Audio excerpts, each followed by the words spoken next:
Happy Valentine's Day, ladies and gentlemen. Yes, you're probably wondering, what took him so long? We're spending this day together, aren't we? Amongst our loved ones, yeah? So we have to make a big deal out of it. I can't have you guys, not celebrate, not experience the moment. Come on now, you know what I mean? Jesus, what's taking him so long? Jeez, you think I'd leave you guys hanging? Welcome, man. Some roses for you guys and girls, you know what I mean? Some lovely tea, lovely heart mugged. With our love, we love Chelsea today. We love them. We love them dearly. Only positivity is out there, yeah? On this beautiful day. God help us all if this don't go to plan. But we're here, regardless, happy. Happy go lucky. Let's keep the vibes up, ladies and gentlemen. Welcome. It's good to see you. Oh, man, this is going to be interesting. Brighton versus Chelsea.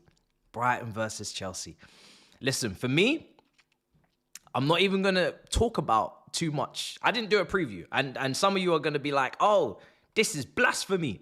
You always do previews. How could you? I told you I'm kind of just going to leave that now. Because I don't want to be talking about these headlines and these quotes and these titles.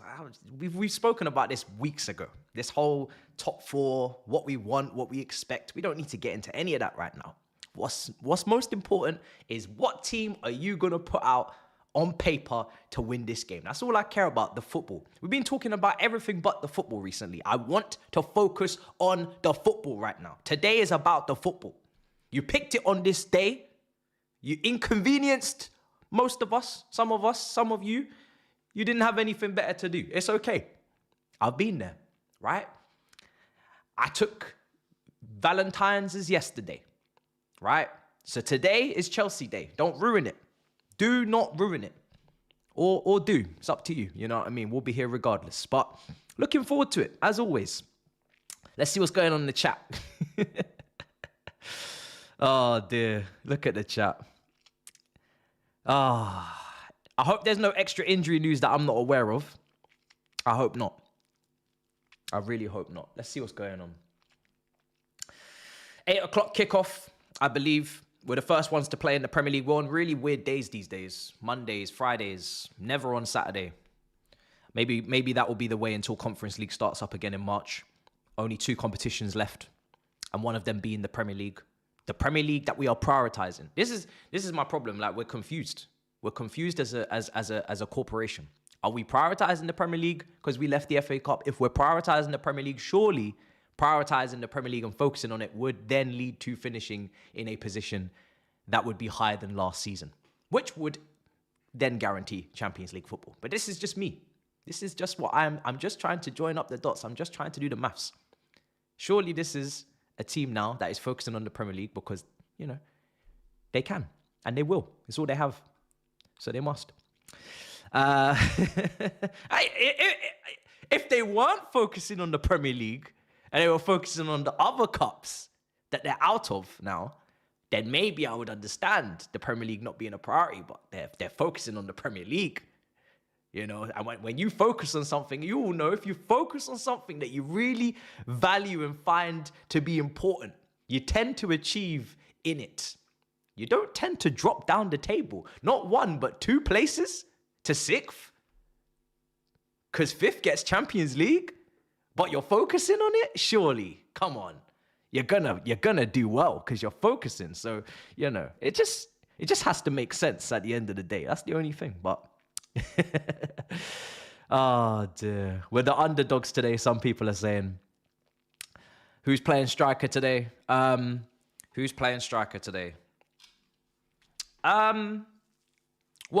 for me, obviously Washington, just to clarify, just to get it out the way, because some people are confused. Washington is in Brazil. He is not with us on this beautiful Valentine's Day. He is in Brazil. He is playing with his country. And we don't know whether he's returning or he's not. Some people still believe that the Santos loan will go through because that is what he needs for his own development. And I agree. We are in a position where we could probably do with him. But Again, we'll see what they do. Fofana is injured. Datro Fofana is injured. I know he's back, but he is back because he's injured. He's not back because we want him or we were going to use him. He is back like Wiley from Strasbourg because he's injured. So he is not an option. Gue is injured. Jackson is injured. And I think that's everybody. I think that's all we have. So look, I expect it to be in Cuckoo. I would love for the manager to come with some sort of back three, wing backs, 2 up front, someone in the 10 there, 3-4-1-2, something different. Because I personally don't believe there's anybody in this squad that can play up front on their own and do it well. So the only way to compensate for that is to change the system completely and play 2 up front.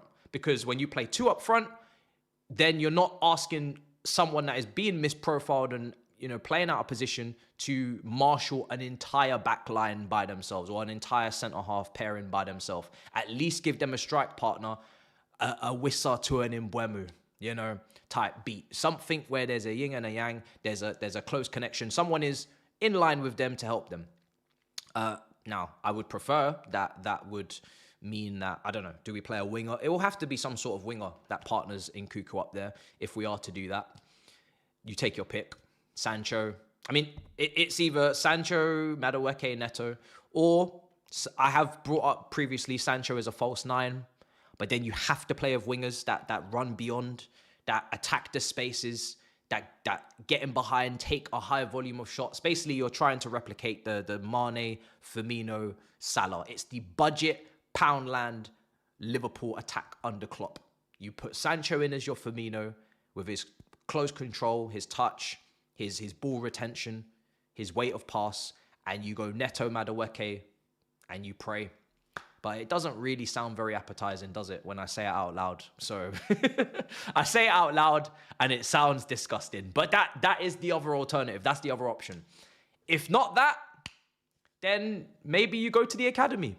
But I highly doubt he will be going to the academy because I just don't see it.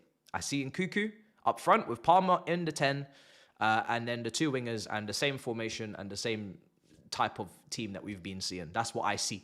That's what I predict. If I am wrong, I will be happy, but I do not think I am. So let's see. I hope Matisse smashes the set if we lose. What's this setup? Brother, it's Valentine's Day. Why are you asking me about the setup?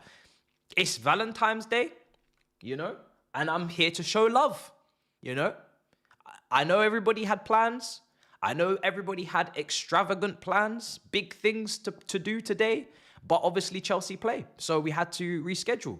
And that is why I'm here. If you've got a loved one that is currently watching you watch the football, then just pretend that these balloons are for your significant other. Just pretend that these roses are for your significant other. Just pretend that this glass of champagne is for your significant other. If they are listening, groaning in the sofa next to you whilst you are here with us on this stream, whilst you are watching the Chelsea, I apologize on your behalf. I apologize to them. Okay? I am sorry. But the Chelsea, they come first. Cheers. I hope you won't be sleeping on the sofa tonight. I hope that you planned accordingly for potentially making up for this error or lapse in judgment tomorrow. When we potentially disappoint you, I hope you have a backup plan for your future endeavors. I really do. Either you do it yesterday or tomorrow. Do something. So good luck. Good luck to all of you that are taking that gamble today to piss off your significant other to watch the Chelsea. And especially when you know the Chelsea are very likely, quite likely to disappoint you. You are potentially risking your life for no reason. So, but credit to you regardless, because, it takes a lot of bravery to watch the football on Valentine's Day. It really does. Right, the lineups have dropped. The manager did confirm one thing that we like to hear, which is that Sanchez is the new backup goalkeeper. He's the new Premier League bench goalkeeper. So that's good to hear. I was very happy to hear when he said that. Some of the other stuff he said kind of ended up overshadowing that, but that was great news. That was one of the best things he said this season. In goal, I'm going to have it up on screen in a moment. But I'm just saying in goal right now, Jorgensen. Jorgensen in goal. Gusto, Chalobah, Colwell, Cucurella, Caicedo, Enzo, Madueke, Palmer, Neto, and Cuckoo. Ta-da! I predicted, as you expected. The only change is Sancho comes out because he's been poor. So that was easy. Just take him out, put Neto left wing, done. There's your swap. Cuckoo goes up front. No surprises, no shocks. Bob's your uncle, ladies and gentlemen. If you're angry, you haven't been paying attention.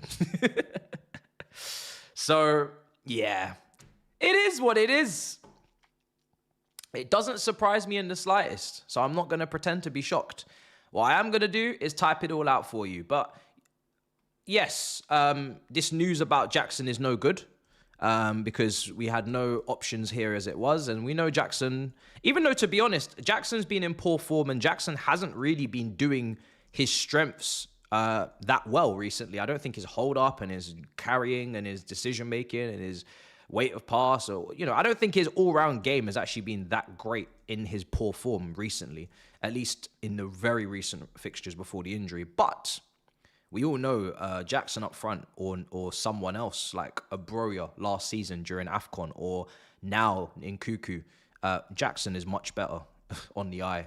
It's a big downgrade. I'd like to think that maybe today we can get a performance from Nkuku.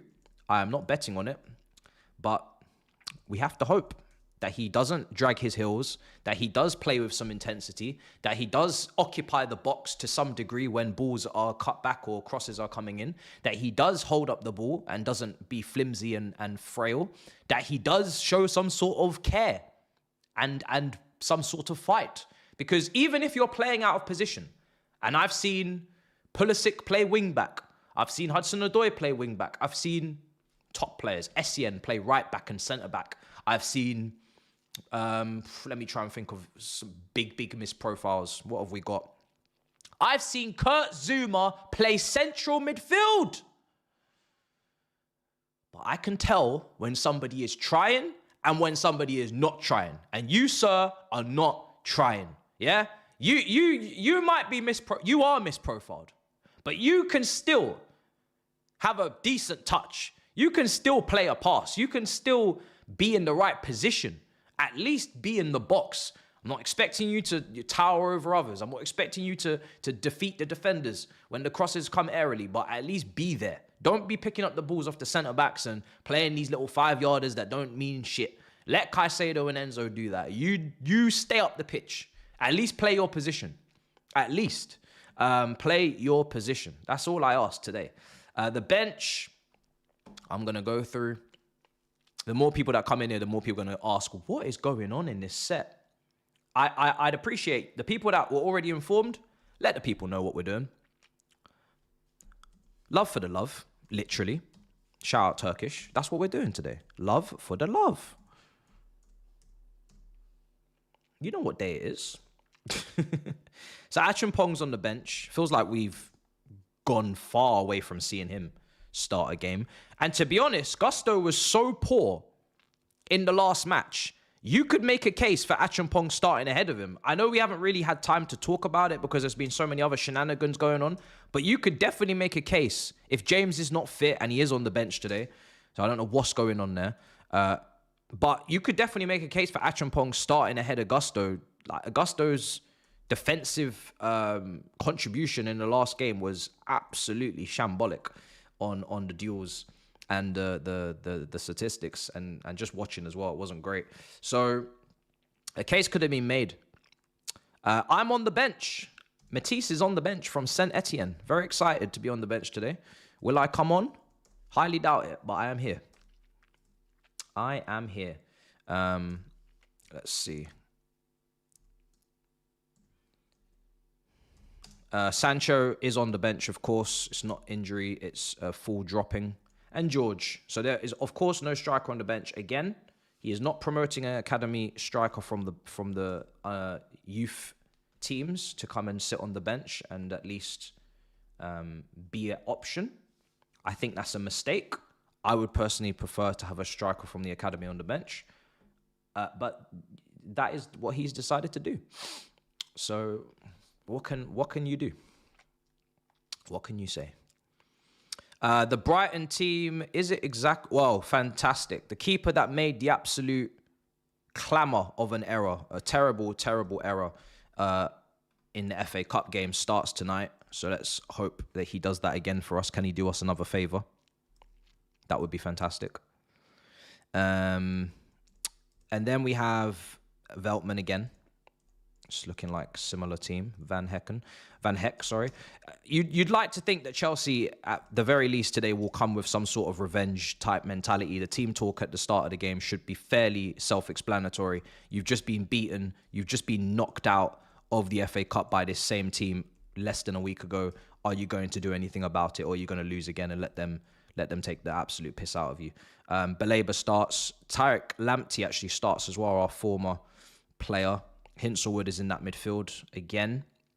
It's pretty much a very similar, same Brighton side. Minter on that right wing again.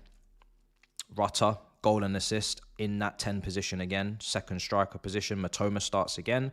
Welbeck starts again. So it is pretty much almost bang on the same team. Actually, it might actually be exactly the same team.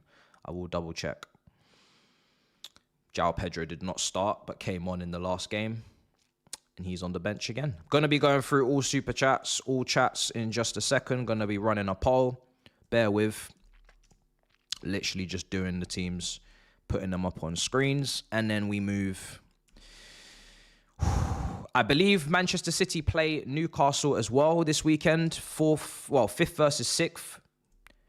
Don't have to tell you again what an opportunity it is to capitalize on the fact that they play each other. Any result in that match is a good result at this point. Don't really care what happens. It could be a draw, and they can both suffer, or we can, pull away from one of them and not the other. Doesn't really matter. We have to do our job. But again, don't really want to be worrying about what other teams are doing. If you're serious about getting top four, should be able to do it on your own accord, especially when you're prioritizing the Premier League. As was said after the FA Cup exit. So let's get this up on screen, and then we're going to discuss. Right.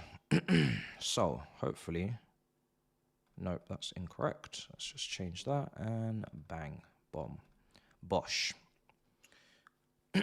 Cool. Right, talk to me. Talk to me. Where do we start in the chat? We start here.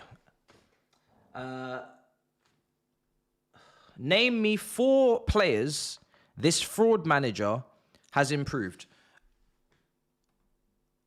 I don't understand you, bro.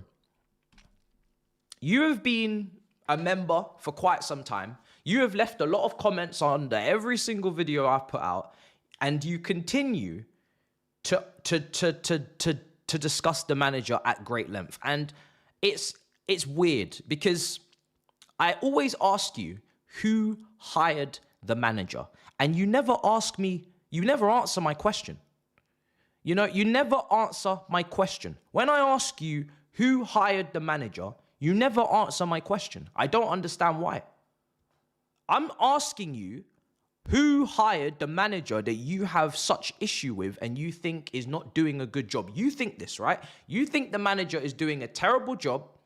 He is not getting the best out of the players given. He is not improving players like Gusto, who has been poor this season, etc., etc. You're not answering who hired him. And once you answer that question, I ask you again, why are you not holding them accountable?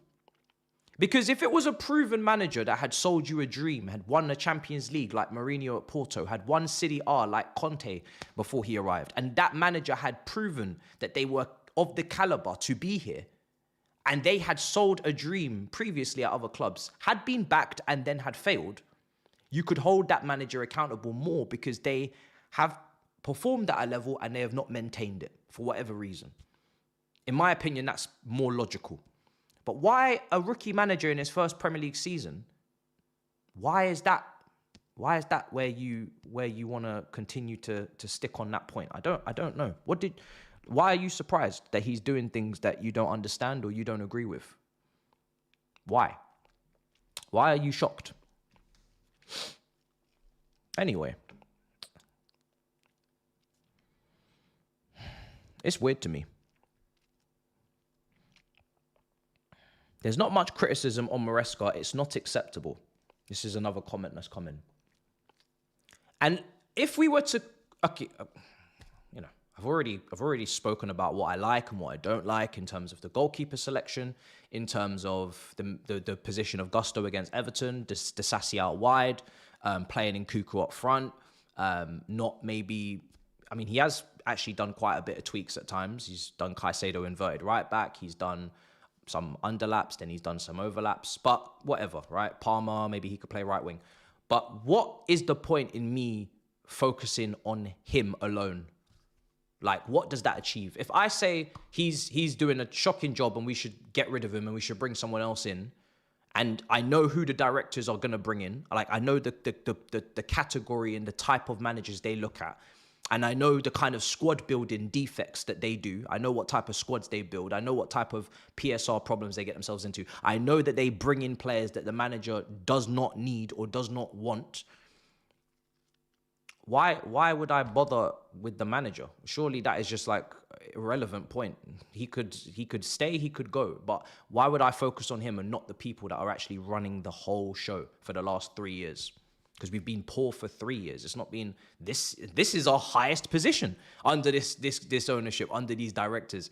Maresca has got us in our highest position since the takeover. So why would I focus on him? Why would I not focus on the people that are making the decisions, that are literally telling him what to say and to do? I don't know.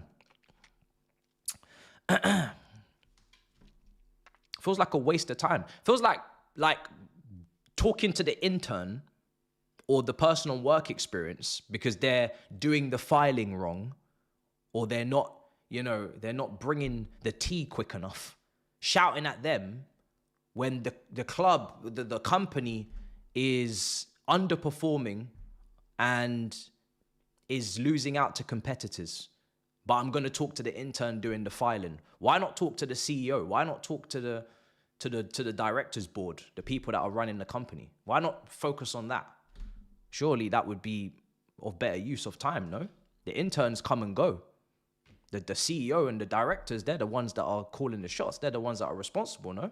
But that's just my opinion. I mean, it's we've only got one. We got no strikers today. Whose fault is that? Whose fault is it that we're going to Brighton today with no strikers? It's not the head coach's fault. He doesn't pick the signings. He doesn't send the money. Doesn't do the negotiations. Doesn't select the targets. Whose fault is it that we have no striker today? So when we do cross, or if you do want to...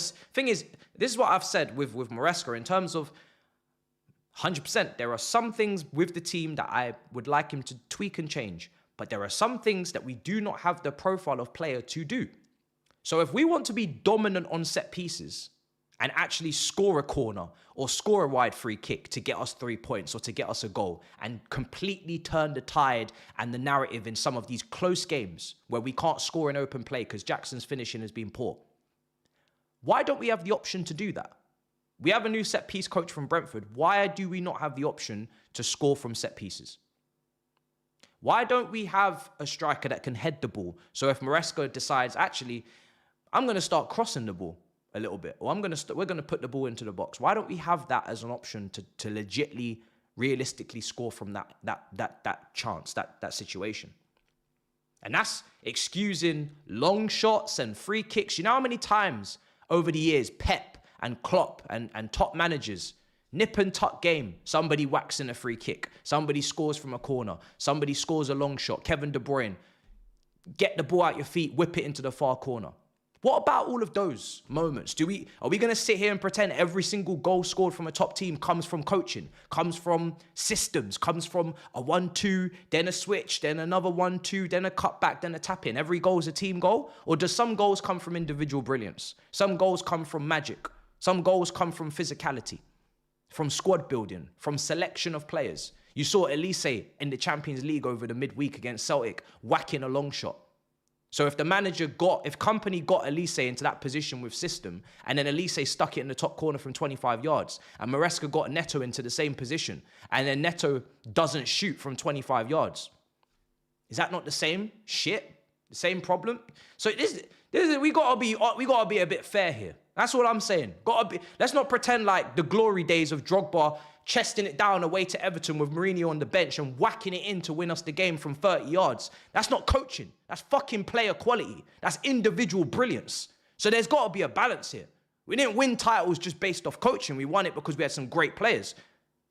I'd rather have Didier Drogba away to Munich off a corner from Juan Mata than have fucking Nicholas Jackson off a corner from Cole Palmer or from Enzo. So let's be fair here, you know? That's all I'm saying. There's balance to this thing. It's not just one way completely or the other. There's got to be some balance. There's got to be some balance. You know, it's not making sense otherwise what you're saying. It ain't making sense. But let's go through the rest of the chat.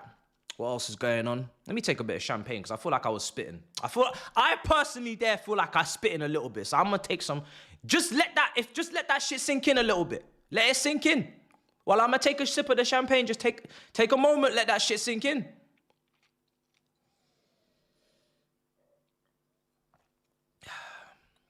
Let that shit sink in.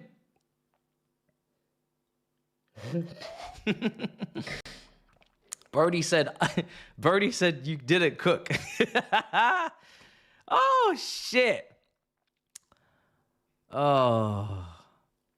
No, I'm not giving Maresca a pass. If you see me on Twitter, I have been cussing about these comments. I don't like these comments. I've just actually, at the start of the stream, I don't know why I'm even responding to Iceman, because you don't even listen. It's like you got pure earwax build up in your ear. You don't even hear the words that come out of my mouth. But, you know, on Twitter, I've been saying after these quotes, like, you can't, to be honest, I don't care what the owners told you. I really don't give a shit. Like, just, let's separate you from them. Let's cut the umbilical cord a little bit, if possible. And let's just focus on you. Out the FA Cup, afterwards we say prioritising on the Premier League and the Conference League. Let's separate Premier League and Conference League. Conference League does not need to be prioritised. We're Chelsea Football Club. We have spent what we've spent. We have the players we have. We should not have to focus on the Conference League. We turn up, we act responsible, and we handle business, and we go and we win the competition. Simple. No boneheaded dumb moments, and you win the competition, right? No disrespect. So it's just the Premier League that you really got to exert all energy and all focus. So initially, and this was 2 weeks ago, so this is why I'm not really reacting to the quote, because it's not really new. It's not a new quote. He's actually said this 3 or 4 times this season. So people that are like shocked, you missed the earlier quote. But if you're focusing on, you know, the Premier League after getting knocked out of the FA Cup, it can't be that top 4 is not the objective. It can't be that 6th, which is the first spot outside the Champions League where we finished last year, plus making a cup final. It can't be that this season, that's the same objective after extra money, extra additions, Netos, Felixes, Sanchos, whatevers, all of those players, right? That can't make sense. You can try and make it make sense, but it doesn't actually make any sense, okay? So once you focus on the Prem, and really, if you're 4th, why are you trying to fall? That's, you know, people say, oh, Poch said this last year when he was 12th. Well, he kind of, whatever. He said it because we were never going to make top 4. So then he tried to almost dig his way out of it and say, oh, well, we were never ready to make top 4. Whatever. You weren't going to make it. You were 12th. It was already done and dusted. But when you're 4th, why would you aim for 6th? It doesn't make sense. You know, you're 4th. If we were going up against prime Man United, Pochettino's prime Tottenham, it's really tight, it's really difficult, fair. You're going up against Nottingham Forest. You're going up against Newcastle. You're going up against Aston Villa. Like, if we can't finish ahead of those teams, it's not really very good, is it? It's not very good. You know, if you can't finish ahead of those teams, as good as they are, if you can't finish ahead of those teams, this can't be a very special project. This can't be a very special team that we're building, in my opinion. If you can't finish ahead of them teams, and forget how long he's been here, 6 months. I'm talking about 3 years of building, 3 years of buying. If you can't finish ahead of them teams, you're just like everyone else. You're not special. You're just like everybody else. You're just amongst it, you know, with far more spent. So it don't really work. It don't really make sense. You got it's got to be something special about this by now. By now there should be something. Don't tell me about 5-10 years. Should be something pretty special about this team by now, right? Right now this team should be showing signs of being a little bit special, a bit different from Villa, a bit different from Newcastle, a bit different from Forest. I should be able to distinguish quality-wise between us and them. I should, in my opinion. In my opinion. If we can't distinguish the quality between ourselves, Nottingham Forest, Newcastle, and Aston Villa, you think about that as well. I'll take another sip of my champagne. You think about that. Can't distinguish the quality, you know? Okay, interesting. Take a sip of my tea. Damn.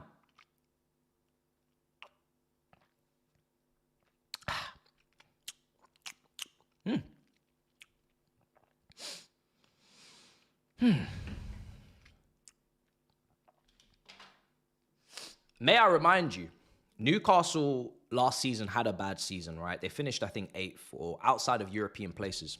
But they were juggling that with Champions League. Aston Villa this season are juggling with Champions League. So they're a little bit of a drop-off from last year. They were 4th, and then now they're like, 7th or whatever.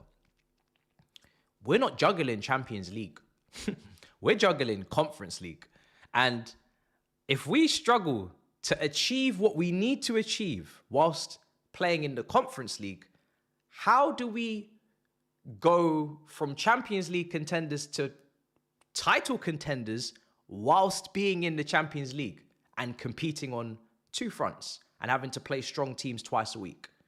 There's a very big gap because Newcastle made it and then Villa made it and then maybe Forest will make it, but Forest won't do it back-to-back. That's why none of these teams can seem to follow it up with a back-to-back, because once you get in, then you got to manage it with the Champions League, and then you fall off. And then once you're out of the Europe, then you get it all together and then you get back in. And it's like a hokey-pokey, right? But what are you to do if you're in it, which I would expect us to be in it, and then you are in it, and then you need to be in it again and again and again? We're not trying to be a team that are in the Champions League once in a blue moon.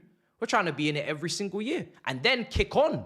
So if you can't handle getting in when the odds are in your favor, how are you going to maintain it once you're in it? And the odds aren't in your favor necessarily because it's more difficult. Bruh. Yeah, man, don't think this shit is hilarious, bro. This is not a joke. Next season, God forbid, but hopefully next season, we will be in the Champions League, trying to be in these top positions whilst playing ACs and Inters and Juventuses in midweek, not asthma attacks. That's a different level we're talking about. Because now you have the excuse of, we're tired on the Premier League games now. We just play Champions League. Damn, we got injuries to strikers. We just play Champions League. Can't play in Cuckoo back-to-back games twice a week. James twice a week. Lavia twice a week. These guys can only play once a week. If it's hard now, damn, you're about to find out. If it's hard now, if you got excuses now, you're gonna have some bad excuses. You're gonna have mad excuses next season. Next season, you're gonna have some crazy excuses. If you can make excuses now, you can make some big excuses next season. I can't wait for them. I'm looking forward to that shit.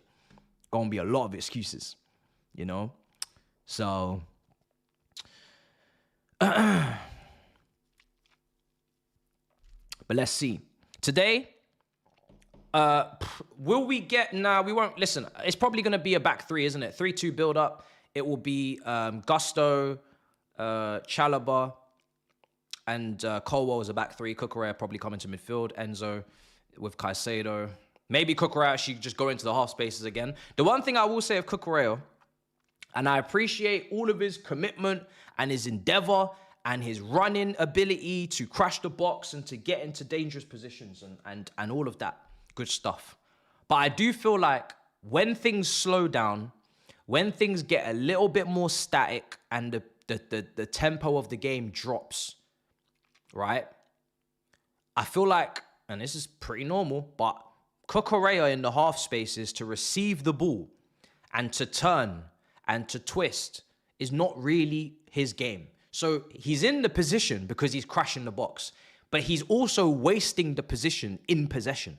And this is me saying it with him doing great this season, but that position is not for a left back who can't receive, turn, carry, dribble, create in possession. It's stifling our open play, chance creation, and quality, in my opinion. If Enzo is not even a half space player, but when he was in that position, you saw he was crashing. He's getting some goals. He's got a pass in him, so he's giving a bit more. But even he shouldn't be there, really. He's not meant to be, receiving and turning and twisting. He's not like a dribbler or anything. So that might be part of the reason why we're a little bit, boring or predictable. We have to go out. That's why we go out wide so much, because we can't really go through the middle. Cole Palmer's, again, going to be triple-double teamed, or he's going to be not at his best. You had Enzo away at Tottenham as the free man, getting the goal and ghosting in, and still he uses that free man role a bit better. He's a better free man than you'd say. You don't want Cucurella to be your free man. That's not the most gifted attacking player you can think of to be your free man. So would I prefer us to invert Cucurella into the midfield next to Caicedo, someone that's defensively does his due diligence, gets about, wins the tackles, gets to left back quicker because it's a shorter distance to get to left back from midfield than it is to get there from the striker or the 10? Yes. And then just let Enzo go back in the same line as Palmer. That could help our fluidity. That could help the way we play. That could help us be better on the eye, create more opportunities. Right now, we're bypassing Enzo with Cucurella and just sticking him straight into the final third and making him cover these crazy distances. The only reason I can think of as to why he might be doing that is because he doesn't think Enzo can get up and down like he did earlier on in the season, because he's tired and he's relying upon him game in, game out, because he can't swap him out for anyone else. He can't even hook him at 60, 70 with a proper midfield profile. And he's just trying to conserve his energy. And he sees Cucurella as this Duracell battery who's not going to run out. I don't know. That's the only reason I can think of as to why he's done that. But yeah, it's a weird one. It's an interesting one. Neto's on the left wing. I know a lot of people don't like that. We have no choice. We have no Mudryk. So this is where it is. And Sancho doesn't really deserve to start, to be honest. Even Noni's been annoying at times, but he's been getting a few goals, a couple tap-ins, following in the shots. Man City, Wolves, Neto got a goal the other day, It's like, it's not great options, to be honest. Everybody's not really doing what they should be doing. But yeah, so it is time for Sancho to sit on the bench, I'll be honest. It's his turn. It's his turn. So what can you do?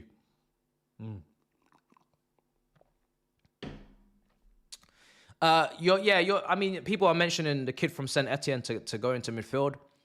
He was starting for Saint Etienne at the beginning of the season. As I was looking as his minutes accumulated as the season went on, his minutes were starting to drop.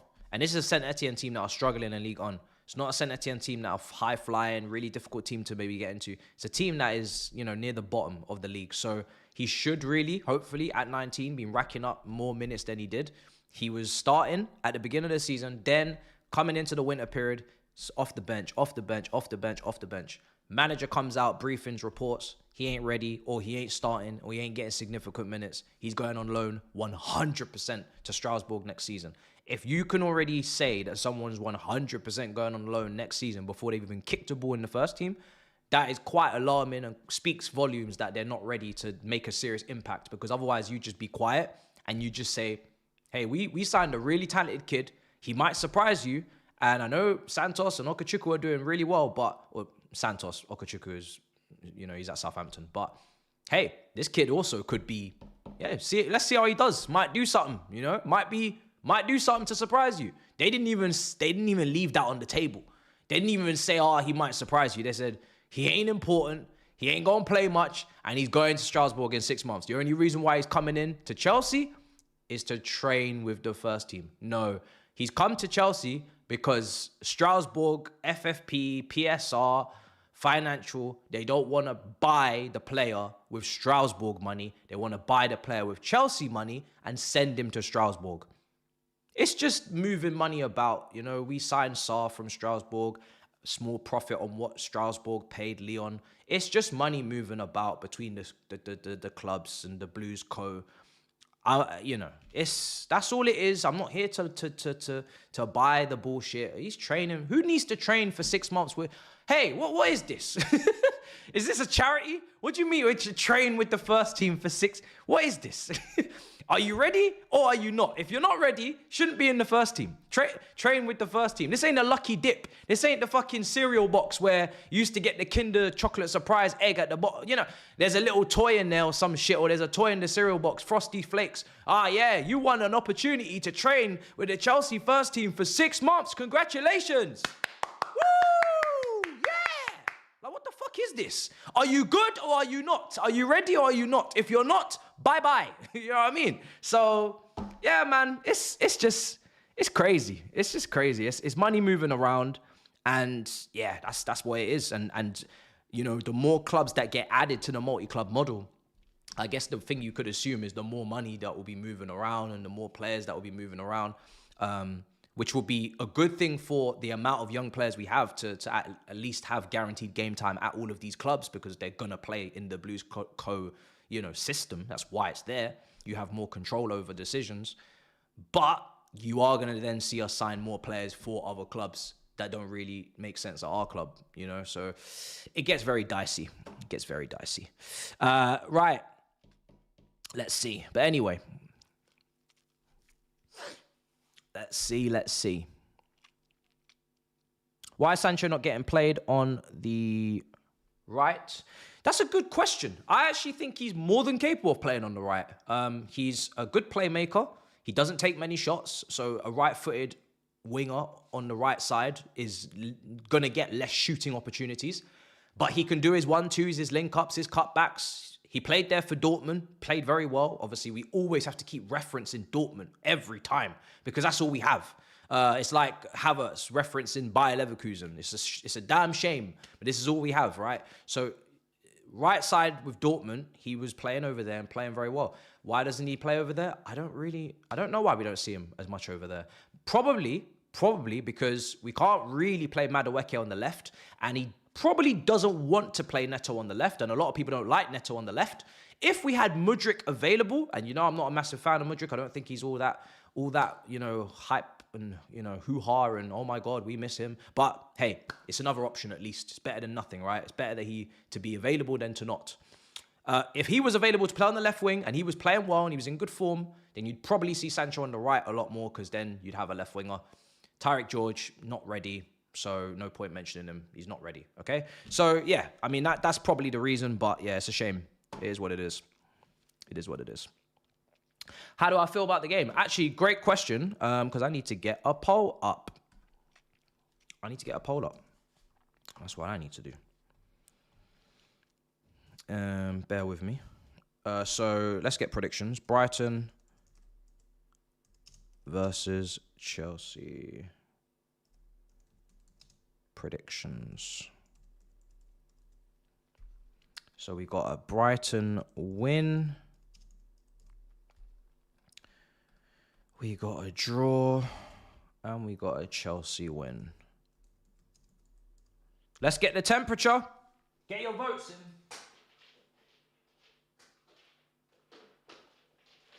Get your votes in, ladies and gentlemen, in the poll.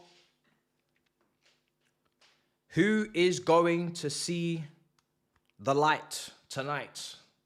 Under the lights. Brighton versus Chelsea predictions. On the Big Six, I gave a draw. When I give a draw, you know I'm worried, because I've tried my best throughout this run to just keep going. Win after win after win. And it has been to my demise.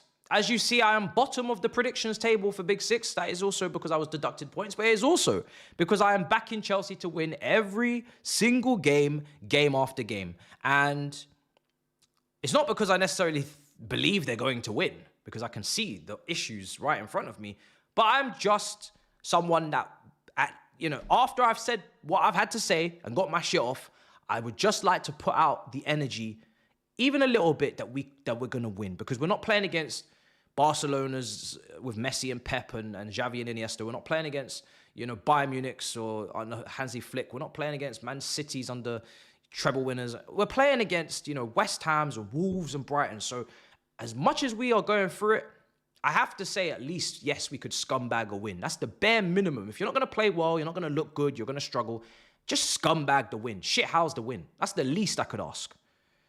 But, I mean, if, when at some point, the penny has to drop in it. And if you ain't got a striker and Nkunku's up front, and we've all watched it, where are the goals going to come from today? That's the biggest, a lot of the goals recently have been pretty fortuitous. They've been deflections. They've been individual errors from the opposition. They haven't been goals that we've made for ourselves. We're not winning penalties, at least for ourselves. We're not scoring our own goals. We're getting the goals gifted, a lot of them. So that's luck. And at some point, that luck is going to run out. So either we're going to have to step up and score some goals, or we ain't going to score any goals and no one going to give us anything in return. They're just going to just beat us. So yeah, it's really Palmer or bust, it seems. And to be in a situation where it's Palmer or bust, when at the start of the season, we all knew that let's try and make this not Palmer FC. Let's try and make this a situation where everyone contributes. He's not the only guy we look to. We're at a point today, it's just Palmer or bust. And Palmer ain't even in good form. Palmer's in poor form. Palmer's been poor. Palmer has been poor. But are we going to drop Palmer? Absolutely not. If we take him out of the team, we got no chance, So I know people will say, oh, why didn't you criticize Palmer? Well, I can say Palmer's had a bad game, and I can say that wasn't good enough and you need to show more off the ball or you need to be better in the final third. But I'm not going to lay into Palmer. Without Palmer, we're way further down the table. I'm not going to lay into Palmer because there is no consequence for his poor performance because I'm not taking him out of the team. I'm not dropping him. So, my firm belief is that if other players around him were actually playing to a better level, not only would he be better, but we would also be better. Like, it shouldn't be just Palmer. Do we expect Palmer to drag us out of every game all season? Can he not go through his own patch of bad form? He's a young player, isn't he? Why can't other people go through a purple patch at least? Go through Neto, Madueke, Sancho, Nkunku. Have you had one purple patch this season between the four of you? Between the four of you, have any of you had a patch of 4, 5, 6 games where you were just shelling out? Goals, assists, giving us good shit. No, you wasn't. You haven't done it once. You haven't done it once. And you're pretty... 3 out of the 3 of you are completely clear of him in age. You're all older than him significantly. Nkunku is a grown-ass man. Sancho is a grown-ass man. Neto is a grown-ass man. These men are years and years and years older. And more expensive. 2 of them. So it's like, I have to be fair. Like, if I shine a really bright light on Palmer, then I've definitely probably dimmed the light on Madueke, Neto, Sancho, and Nkunku. It's really difficult to look at the statistics, look at the output, look at the contributions. And even when Palmer's playing poorly, by the way, he still tends to create 2, 3 big chances in a game. And the other guys are just doing nothing. Not taking shots, not creating big chances, Come on, man. We've got to get our priorities in order. There's only a couple of players in this team that are worthy of being in a title race, and Palmer's one of them. He's one of them players that if he could go into a top team. He could play. He could be in a title race. Caicedo this season, that doesn't go for many. So I'm gonna focus on the brothers that are actually letting us down. That's kind of how I see it. Let's see. Is there any quotes or anything coming out right now? Anything coming out?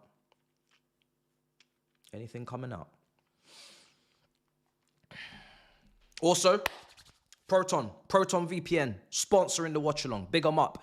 They're the reason that we'll be able to do more extravagant shit out in the streets. You see me up in the quality, up in the levels, up in the shock value.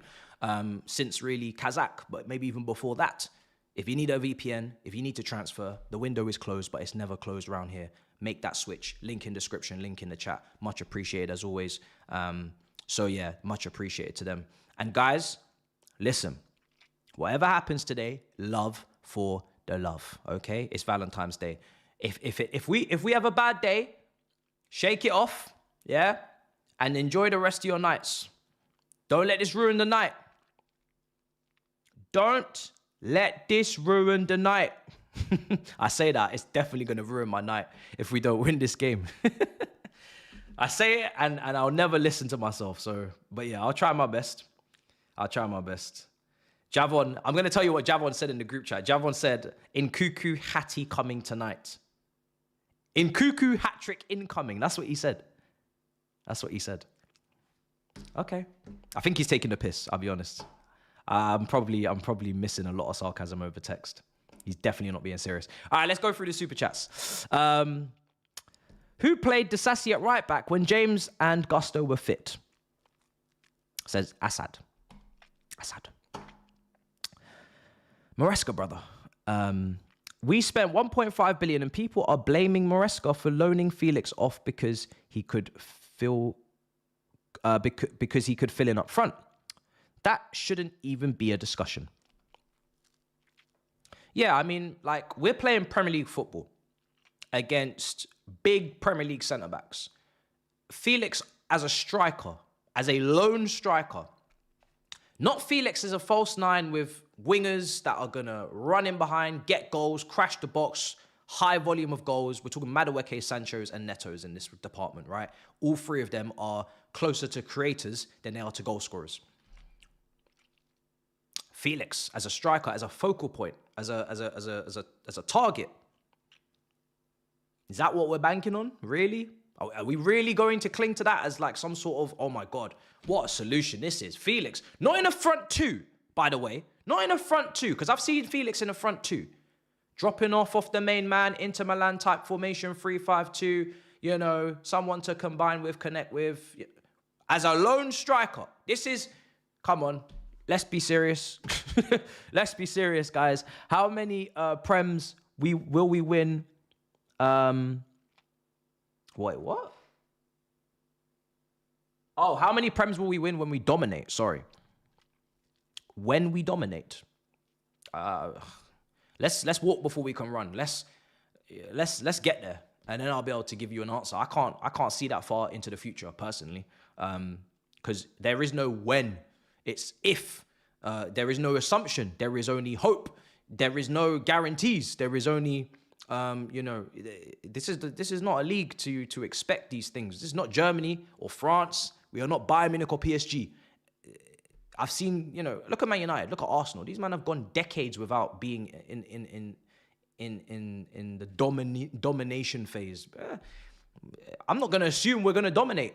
I'm really not. There's too many teams that are like kind of jousting for that position. The cycle is too big. It's not like 3 teams and everybody's going to get their go and their turn. You have to earn your turn.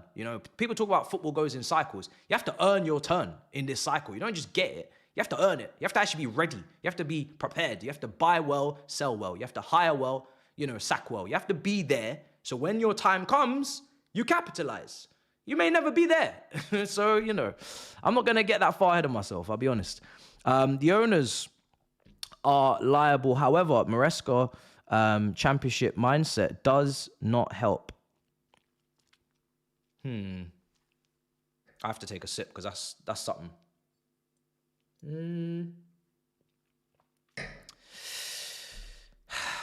Mindset. Do you think the mindset was correct before he arrived? Do you think he came in and instilled the mindset into the club, into the squad? Or do you think the mindset is bigger than him and the mindset is everyone and he's just part of the mindset because he's been told that's the mindset?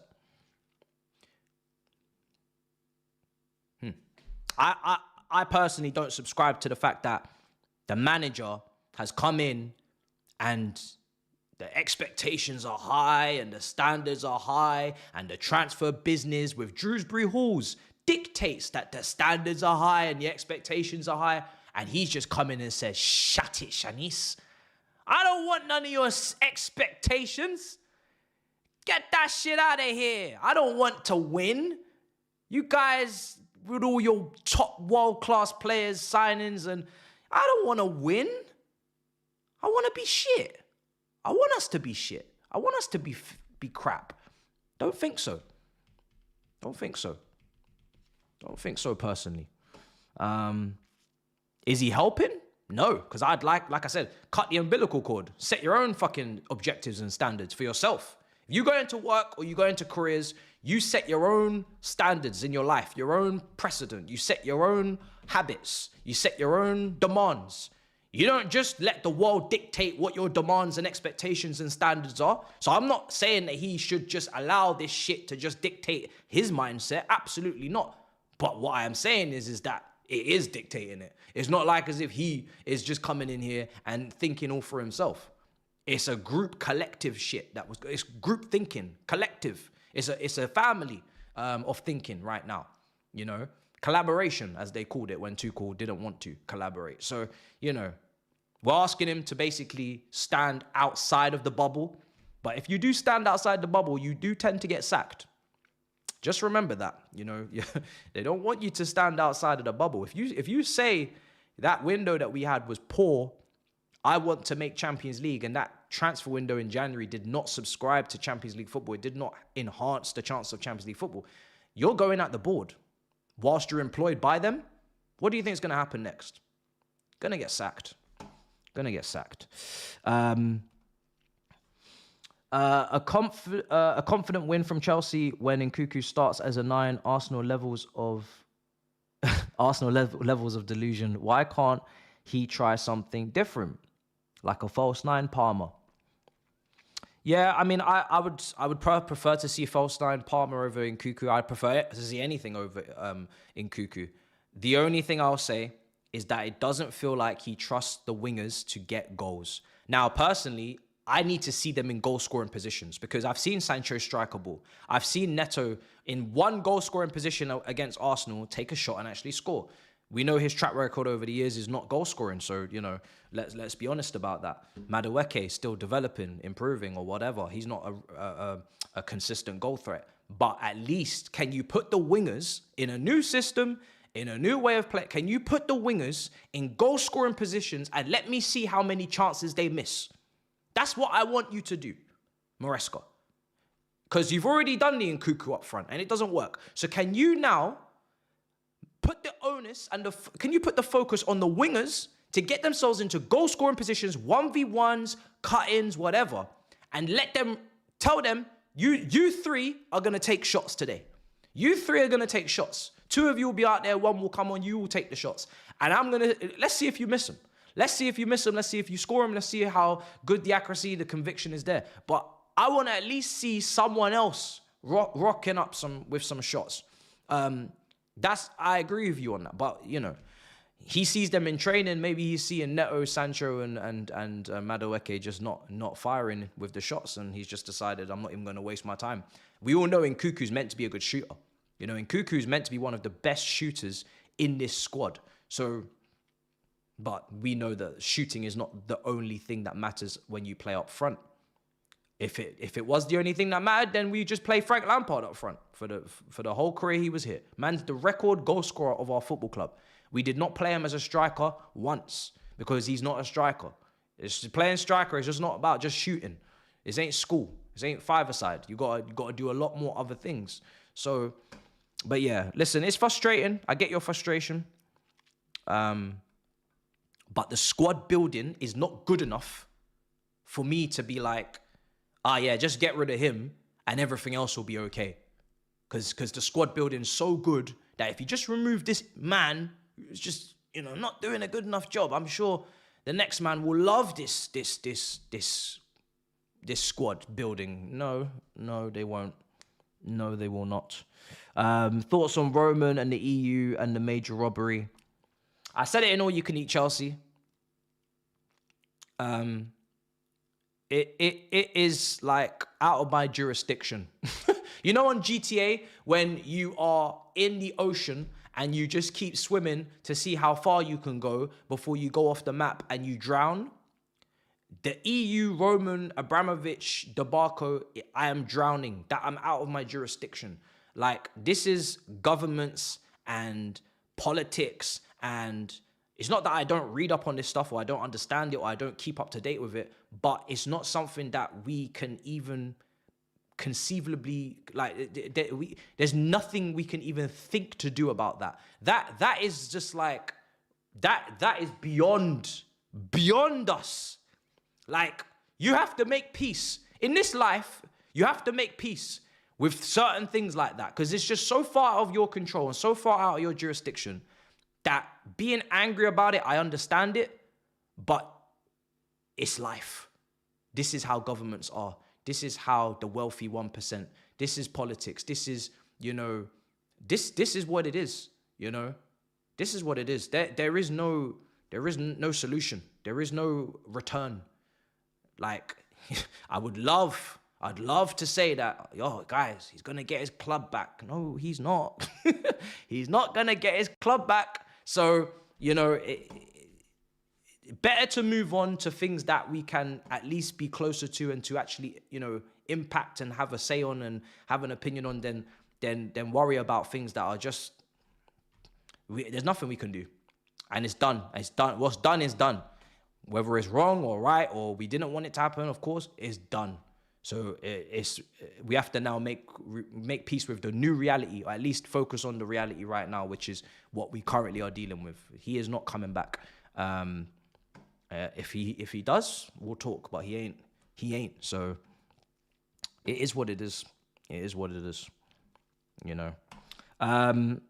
Liverpool fan here. We are watching. Why are you watching, brother? You're top of the league. You are top of the league. Roman's legacy deserves more than this. I think Chelsea as a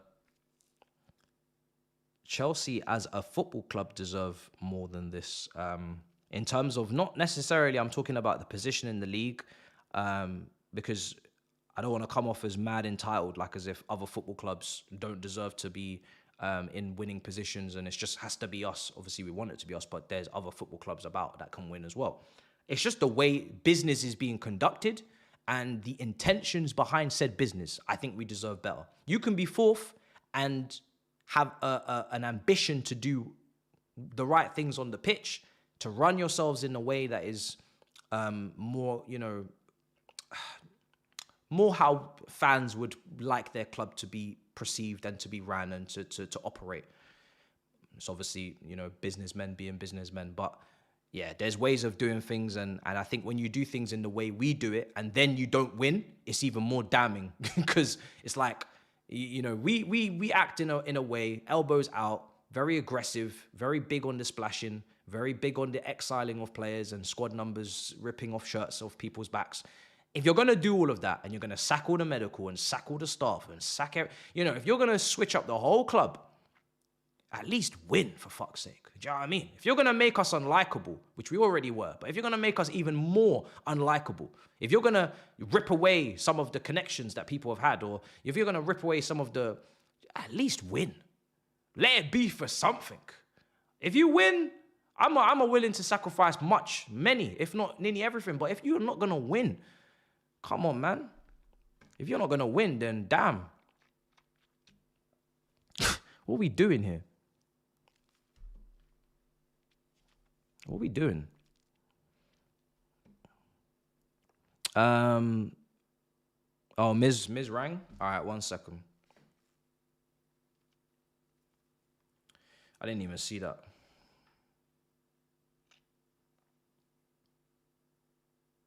One sec. 15 minutes to kick off, by the way. 15 minutes. 15 minutes. Matisse, brother. Hello, brother. What are you saying? How are you, bro? Do you know what? It's Valentine's Day, innit? So, managers, love for the loved up. You know what I mean? I got balloons, I got hearts, I got roses. Love to the chat. We got champagne. What will be, will be. You know, sometimes, Miz, I think to myself, it's only football at the end of the day, isn't it? Absolutely. You got a loving family. You got a home. Wonderful weather. You know, we're breathing, aren't we? We're living, aren't we? We woke up this morning, didn't we? So what is all this?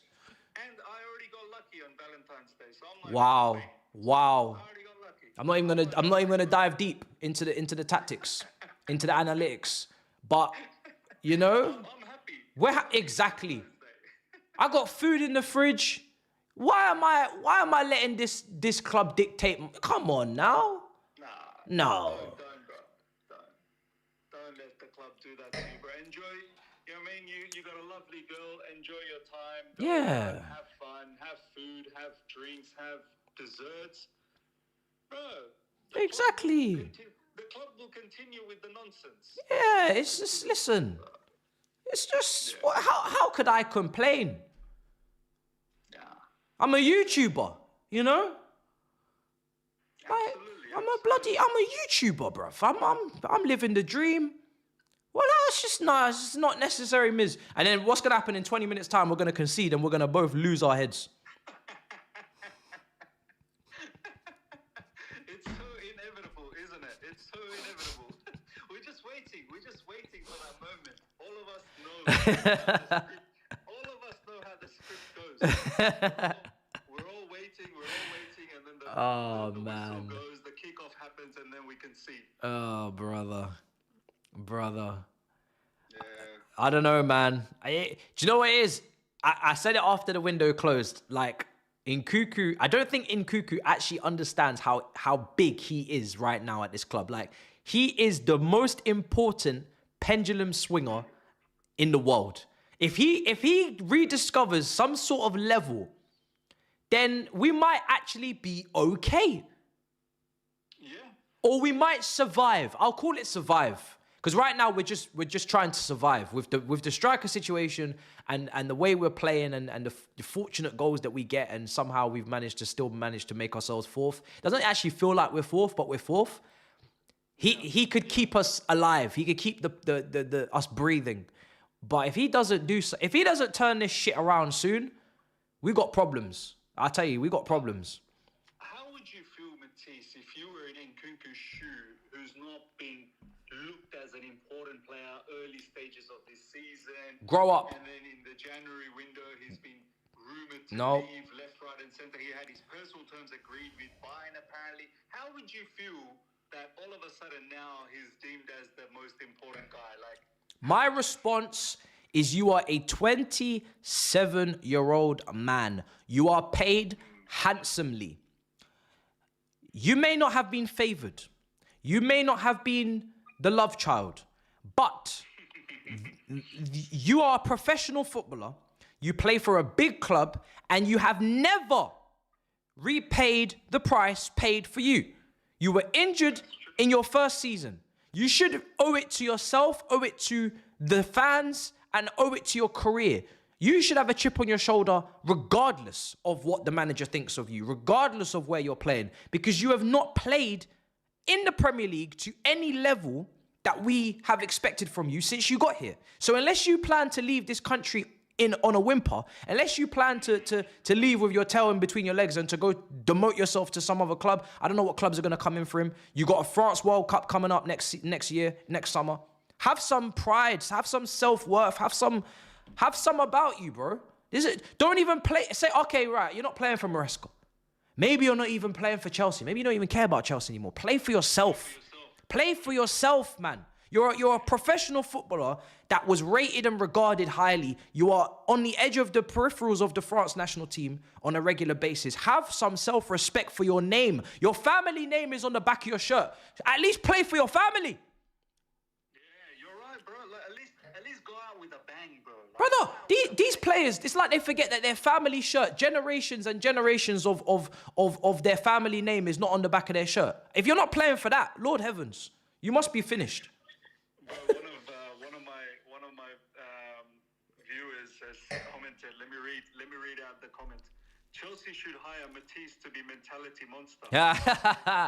Listen, I will happily take that role if they're offering. You know what I mean? Because it seems like anybody can get that role right now. Do you know what I mean? Bro, you could be that mentality monster that our players need, bro. Matisse, get yourself in brother. there, bro. Listen, I don't know what to expect from this new rugby coach. Is he going to be in the trailers before the games? Are we going to see him in the clips on Twitter? Are we going to see him on the YouTube videos? What's going on with this guy? Because last time, the guy was hired and then fired and we didn't even hear about it. Like, Bro, look, nothing's going to happen with this guy. That was the one time we heard about him, and that is it. Like, we're not going to hear anything about this guy ever again, this mentality monster guy. So yeah. Look, and then before you know it, he's gone. He's gone. So. Oh, brother. Yeah, What do you think the score's going to be? What's your... Yeah, I was going to ask you the same thing. I think 2-2, Matisse. I think 2-2. I went with a 1-1 draw. That was regretfully. It's sort of like a draw written on it, isn't it? You don't feel that there's a win coming for us. And if there is a win, it'll probably be due to Brighton being stupid like they always are. Yeah. We are stupid as well, but we are stupid too. Do you know what it is, yeah? There is a lack of urgency and intensity in our game with one game a week. I don't understand what's going on, but we don't play with any sort of urgency. We play like we have all the time in the world, and if we're losing or we're level and there's 20 minutes to go, it's like there's 50 or 60 minutes to go. It's really weird. It's really weird. We play when we are behind like as if we are in front. This is what I'm saying. I'm just like, when a team is playing like that, it's really hard for you to hope that they'll win the game, because it's like we're not even doing the fundamentals. There's not even like a foundation to the performance where you're like, all right, cool. I am expecting, or I'm getting this. I know I'm getting commitment, work rate, concentration. They're going to be switched on. It's not going to be like loads of individual errors.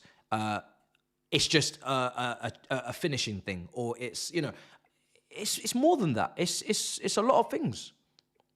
Do you think this is why the manager now on a regular basis, like last season with Posh, like, do you think this is why Enzo Maresca comes out in the press conference and talks the way he talks now? Like, lowers our expectation, demolishes any sort of feelings. Like, he just keeps saying, look, don't expect much. We're not ready yet. Look at us next season again. Is this why he sort of says all of these things? Because he sees that the players that we have just probably not there, in terms of confidence, in terms of... It's not an excuse, because finally he was saying this way earlier in the season, right? And the thing is that we saw managers and teams that weren't ready to win like Chelsea's last Champions League winning team. They weren't ready to win the Champions League, because there's no team with Werner and Havertz up front that's ready to win the Champions League. Right? We could have easily said, we're not ready. We need a striker. We need someone that can get goals and decide games, like Benzema. We're not ready. But we said, you know what? We're gonna go to war. And I feel like I could understand it with the title race, because the title race is the mental fortitude to go for a title with a young team. It's very clear that they're going to buckle. It's very clear they're going to buckle under pressure. They're going to get nervous. It's their first title race if they were in one, these players. So I understood that. Like, take the pressure off them, because you don't want to put expectations on them that are just ridiculously like out of their domain. Like, I get that. But pressure to finish in top 4, like, who are we going up against? Like, are Nottingham Forest seasoned veterans, and they know how to make top 4 because they're just like so equipped with all of their experience, or Newcastle or Villa. Like, who are we going up against that are so like equipped mentally to deal with the pressure of top 4? Because they're just like, what are we doing here? Like, this is top 4. You know what I mean? It might even be top 5. Like, I don't like it. I keep seeing people, they keep combining title chases and wins with top 4. Oh, we're not ready. You knew we weren't ready to win a league, so why are you shocked now? I had no issue with saying that we're not ready to win the league, but why are you bringing the win in the league with the top four? What? There's a big difference. There's a massive points gap between we need 70 points or we need 90 points. Why are you roping that in as one thing like it's the same thing? I keep seeing these quotes. We're not ready to win the league, and we're not ready to make top four. Well, hold on a second. Since when are these two things the same? No, you're right, bro. I see a lot of these comments as well. But you know why these people say it? They want to create an extreme situation. Like the people that back the ownership, they want to create an extreme situation in your head to make you look like, how could you ask for this? You're deluded. You're deluded. Miss, Do you know what I mean? brother, we made top four with Tammy Abraham, Mason Mount, and Tomori and bare other youngsters that come straight out the championship, never even kicked a ball in the Prem. We didn't ask, how are they? Frank Lampard as manager, his first after coming from Derby County. Or how they going to deal with the pressure? Oh, mentally, I don't know how they're going to deal with that shit. That's going to be really daunting task without Hazard, youngest team in the league. Pulisic's 20 years old from Dortmund. Or how are we going to make top... What is this nonsense? So true, Brian. Look, none of us had our expectation lowered even in that season under Frank Lampard. We said, nah, your brother, you're getting top four. But you know what? Do you know what, bro? Let me just remove these lines. Do you know what? I'm going to do a Uno reverse card. If we make top four, I'm actually going to go at the people that didn't think we'd make top four or didn't expect it because you disrespected the crest, the club, and you disrespected the squad of players. You set the bar so low for the players and the manager. You were like, nah, we can't make top four, and then we made it. You don't. What do you mean we made it, and now you want to? You said we couldn't do it. You said that was above the expectation. You said, oh, that's inconceivable. How dare you? How dare you? So if we make it, I'm gonna go at Maresca and be like, see, I told you we could make top four. I told you we were good enough. The people that are saying, oh, we can finish sixth because it's okay. I told you we could finish fourth. Matisse is going to turn the tables back on them. I have to. Because what's with all this weird, like, oh, we're fourth now. We're definitely going to drop down the table. What kind of weird ass logic is this? Like, this is crazy. It doesn't make, it's mad, bro. Like, I don't get it. I don't get it. Me neither, bro. All right, bro, I'm going to let you go. Match is going to start soon. All right, in a bit. In a bit, brother. Yeah. Take care, bro. Big up, big up. Big up. Like, someone just said, oh, you said it about the title race. Like, the title race, you have to win every single game, week in, week out, or you have to accumulate a ridiculous amount of points that only the best Chelsea teams... Listen, Chelsea under Roman Abramovich, they won 2 titles under Jose, first of all, then the 3rd under Jose, Carlo Ancelotti, and Conte. We won 5 league titles in the span of, how many years was it in the end? 18? Whatever the heck it was, right? Like, let's not, and I don't do title races either. I think we're going to win it or we're not. If we're not going to win it, and I know we're not going to win it, we're not in the race. That's my way of doing it. I'm not interested in, we were in the race, but we didn't win. Like, when you go to sports day, you know yourself. Am I quick enough to win the race when you were younger? If you know you're not going to win the race, it's not really a race because you're not going to win because you're too slow. So you're just participating. I'm not interested in participating. We're either going to win or we're not going to win. If we're not going to win, let's go win something else. That's my mentality. So, but when it came down to the title race, it was like, yeah, we're not going to win every game. We are going to drop points. Top 4, you don't even have to win every game. Top 4 is not like you have to go on a 10-game winning run. Top 4 is just be competent. Be a decent team. Don't be crackheads and you'll get top 4. That's all I'm asking. Just don't be crackheads. That's all I'm asking. You know what I mean? So it's different. It's different. If we are incapable of not being crackheads, then, if we're incapable of being semi-serious and just being a good team, that's crazy. That's crazy. You have to, that's mad. So that's what I'm saying. But anyway, let's see. Here, KG is. I don't give a shit what KG's coming for, brother. If I pull up if I pull up this Premier League table right now, because it is a Premier League, I know I saw KG last week. He was in a suit and he was all dressed up, and you know he lost himself a little bit. He was a bit confused and perplexed about his current situation. If I pull up this Premier League, because this is a Premier League game week, it's not FA Cup. You know, it's not FA Cup weekend. It's a Premier League weekend. If I pull up this Premier League table, I have to scroll and scroll and scroll, and oh, there they are, 29 points, Manchester United. So I don't know why people are saying, oh, KG gonna cook you if you don't win. Oh, KG's gonna say... What? Huh? Sorry? Cook which? Cook who? Brother, put the saucepan away. Put the pot back in the cupboard. What are you cooking? Focus on your own problem. You played Tottenham in a El Madico on Sunday. The battle of the shit, yeah? A battle in the pits of hell. 14th versus 13th. You ain't even cracked 40 points. And you're out here talking about cooking which, cooking who. No. Microwave rice, you know, ready meals. You're not cooking, no, don't go near the stove. Don't cook nothing.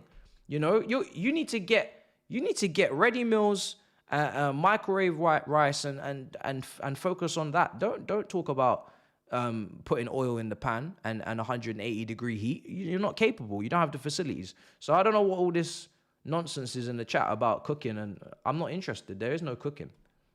There is absolutely, you know, there's no cooking. There's no cooking. That's some next level foolishness. All right. All right, so I'm going to put the timer on. We are about to kick off. All right, we kicked off. Timer's coming up on screen. Timer's coming up on screen. Like, even with no strikers, we got better strikers than them. You know how mad it has to be to have no striker and still have a better striker than them? This brother is watching Hoyland up front and cooking what? Cook what? So, no.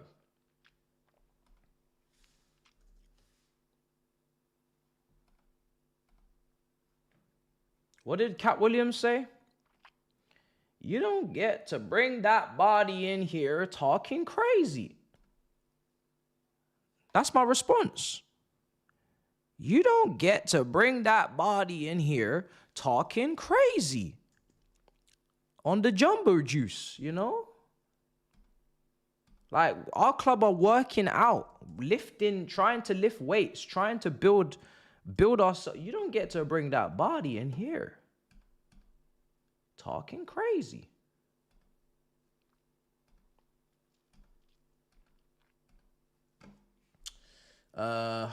Why is this not letting me log in, man? Being weird. Okay, I'm in now. Sorry about the timer, but it is coming. I'm just trying to establish where I'm at.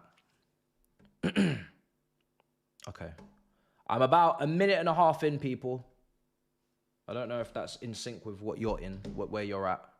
I'm going to just try and sync up with you, man. I do love this black and pink kit. I do love it. It looks cold. Let me see. At the moment, we've started on the front foot. We have started on the front foot. I respect it. Right, timer's going to come in at 2:30. 2 minutes 30, because I was all over the place, to be honest. We're going to be there. Close the poll. Thank you. I always forget. So I'm going to close the poll. Thank you for reminding me. I always need reminding. Always need reminding. Chelsea in possession, looking good. Right, timer. Oh my God. Bruh, I just refreshed and I'm behind now. I'm just going to put a timer up for the sake of it, but I will be refreshing that timer because it's out of sync. Way out of sync. It's like 20 seconds out of sync. We'll get there. We'll get there, people.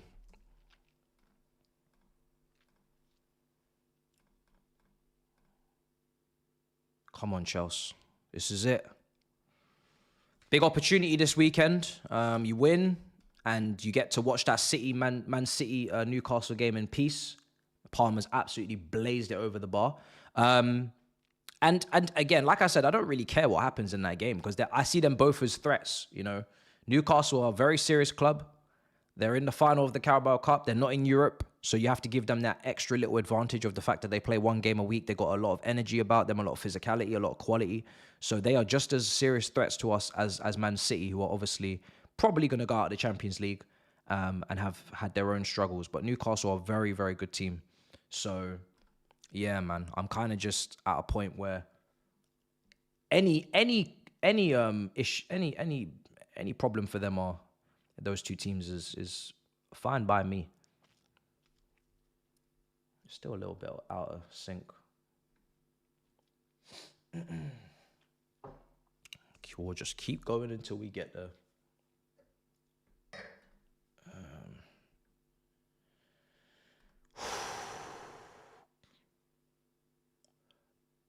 Palmer has made a great run in behind. It's kind of dragged him wide a bit.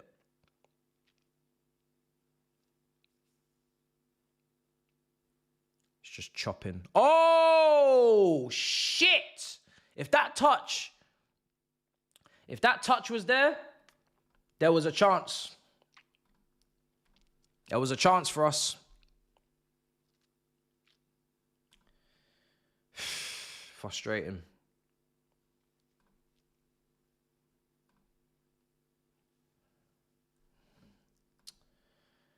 Oh, brother. Good again, tried to play the ball. Caicedo is actually such an underrated chance creator for us. He's such an underrated chance creator. The amount of times he put the ball over the top for Nkuku when he should have volleyed it, and he just decided to try and tee up Palmer. Caicedo is a low-key, very good guy for putting those balls in behind the defensive line there. He's very good at that. Good weight of pass he has on him. Very good weight of pass. We've got midfielders here that can really, if people make the right runs and they time them, you will be found.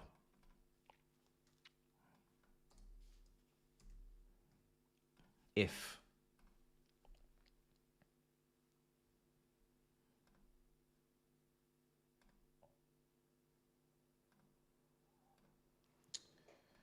This shit's so frustrating. Just keeps messing up. Like, still not in sync, guys. Sorry. I'm like trying to get it in sync, but I'm still a little bit out. But anyway, Brighton are in possession now with the keeper. Let me see if I can do it this way. Big up the chat. Smash up the likes as well if you haven't already. I jinxed Caicedo. Yeah, I don't know. I wasn't even really watching the show, but I was obviously like walking back home from the restaurant, and I was just poking my head in to like see how it's going. And people are just sending shots my way, and I'm just like, bruv, what is going on? I'm not even on the panel. Like, why is my name coming up? Like, let me live. This is my day off. I'm taking leave. Annual leave right now, you know, but they wouldn't let me rest. But it's all right, because on Monday I'm coming with a whole heap of smoke for all of them, especially Steve. Like, Steve better bet. If we win this game and Man City lose to Newcastle, it's a long day. It's a long day. It's a long day. Because you are not about to smoke me when I'm not on to defend myself. I'm a come with the fury.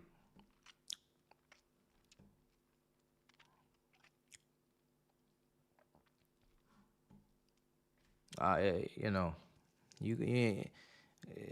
how you go into a show after losing last minute to Ala Madrid at home with a 6K banner. A 6K Real Madrid rattle banner. Egg on your face, and still, how did this happen? No, this cannot run. This cannot run. This cannot run. This cannot run. He is doing very good deflection tactics this season. It's very good. But it's got to be stopped. It's got to be stopped now, people.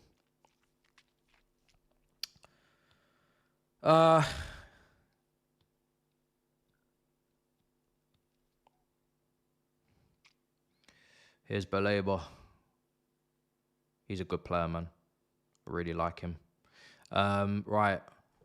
We got Neto. Madueke. Neto. Oh, they've actually doubled up on that right-hand side.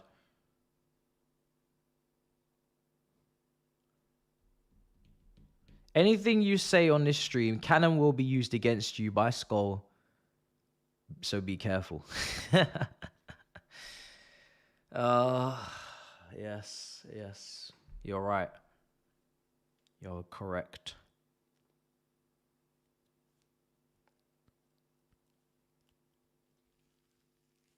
You are correct.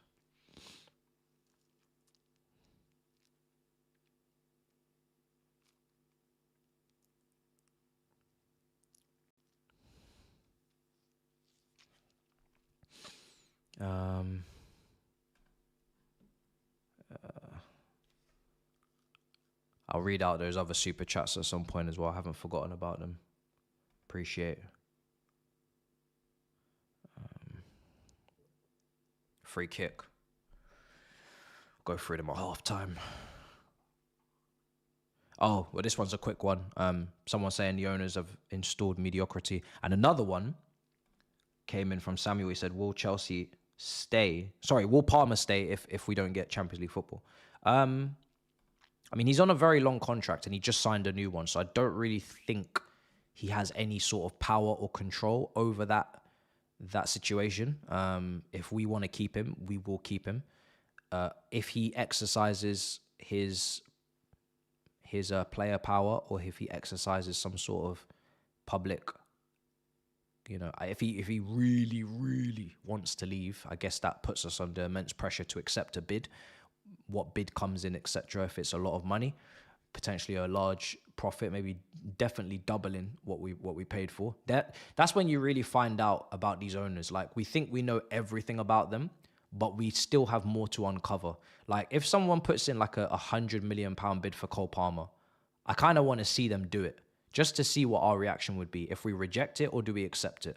If someone puts in a massive bid for a key player that we need to progress, we need to have on the roster to achieve anything, one of their best buys, it's interesting to see what the reaction would be. Because if they reject a bid of 100 million for Palmer, then that tells you there is some level of care for the playing squad and the performance of the first team. Maybe not enough, but there is some care. So it's interesting. Because we haven't had that yet, it's one of the unknowns, I guess you could say. Here's Cucurella. He's going to clear it. But yeah, this is why this is why I say you need to make sure that you achieve things, because players' careers are short, and the best players don't really have time to be pissing about in Europa League for no reason. There's not a logical, fair reason as to why this team should be in Europa League next season. They're more than equipped. They have to be more than equipped to play Champions League football next season. So there is no logical excuse for delaying Champions League football another year. It's not good for sponsorships, which we're meant to be waiting out for. And it's not good for the players that actually are good, as we are in possession. So,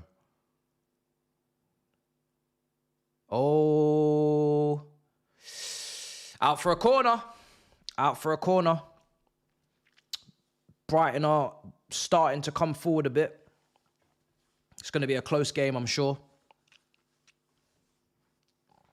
It's going to be a close game. It's a good block in the end.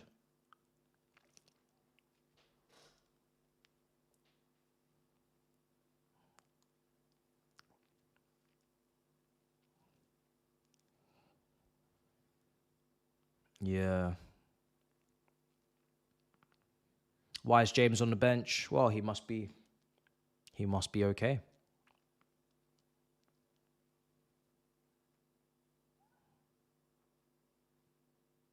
Corner's going to come in from Brighton. It's going to be an outswinger.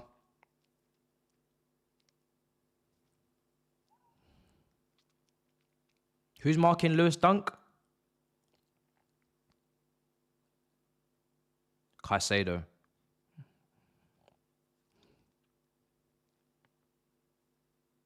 He's just there to block his run. You'll see Colwell, Chalobah not marking anyone. They're just there to... Augusto, sorry. And Chalobah and Colwell, yeah. They're just there to kind of mark the... It's definitely zonal, isn't it? Mixture of zonal and man marking. Is Lamptey. He's going to put the ball back in. Palmer flicks it. Oh, Madueke. Oh, fucking hell. Could you not get there to that? It looked like it was in his grasp to get that, but he just, for some reason, he just ended up pulling out of the challenge. I don't know what Anita said on the Big Six. I didn't listen to the whole episode, so I can't comment on what she said. I literally only came in for like small intervals and then left just to see how it was going.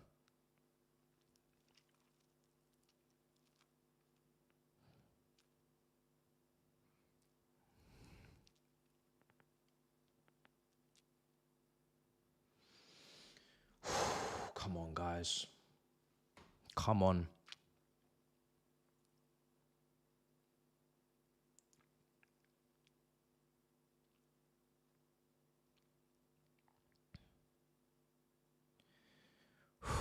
We ain't got the gift that we got last time we played these lot.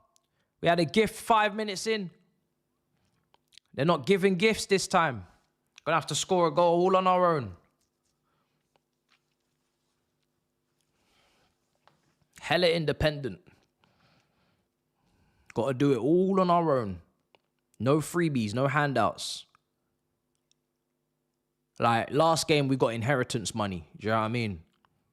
Got bare inheritance money. Started off life good. You know? Started with a nice milli. Nice milli in the bank account. This game, they said, yo, you're in ends today, brother. You got to fend for yourself. You better think for yourself. You better make your own path today. Okay, thank you very much, ref, for playing on. Caicedo, Enzo, bro. This press from Brighton is aggressive. Like, they want this game. Brighton have not come in here with any ego or any lackadaisical attitude because they beat us less than a week ago. They come in here with the same commitment, the same energy, the same fight, same determination as last game. And I don't even think Brighton were that good last game, if I'm honest. I don't think they were that good. Like, not as good as I've seen Brighton play over the years, where, you know, when you get a proper Brighton performance, you can get one of the best performances of the season from any club from them. They can really play some serious stuff. That was a very average Brighton performance. Like, it wasn't anything special in the FA Cup. They're capable of much better. At least over the years. De Zerbi and etc.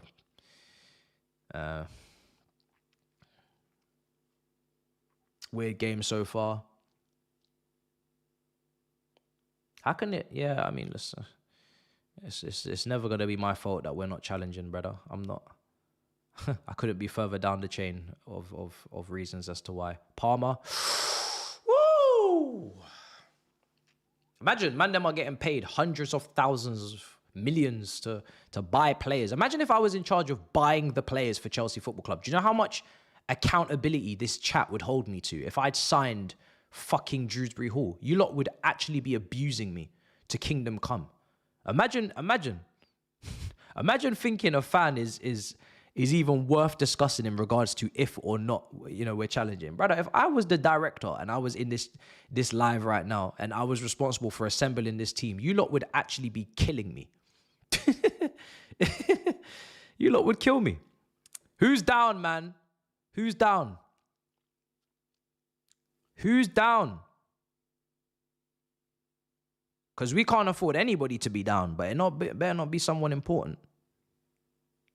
Yo, who's down? Oh, fuck. No, who's that? Oh, he's coming off. But who is it? I can't see because they're blocking.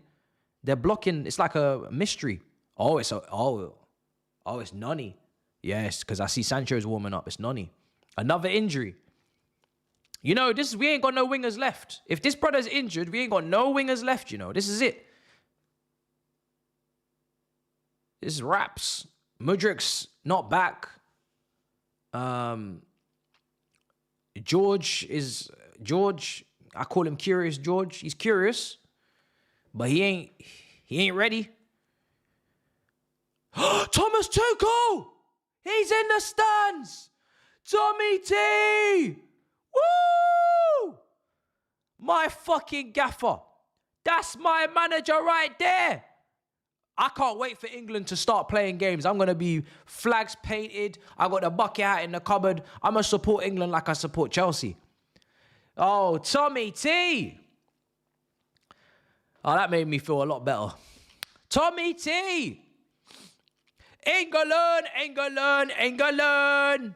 England, England, England, England, England, England. Oh, brother.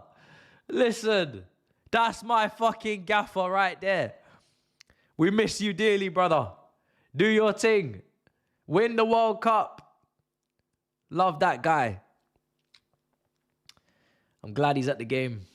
That's my fucking gaffer right there. That's the last time we were good.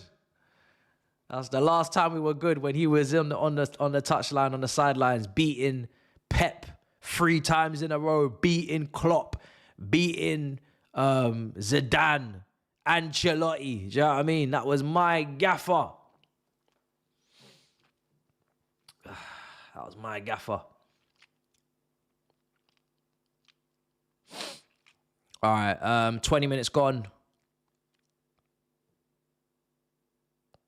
Bro, that Champions League winning season was unbelievable. I just wish that there were fans at the grounds for all of those games. It's a shame that historic win against Real Madrid at home wasn't absolutely sold out and packed with Chelsea fans, because you imagine the limbs.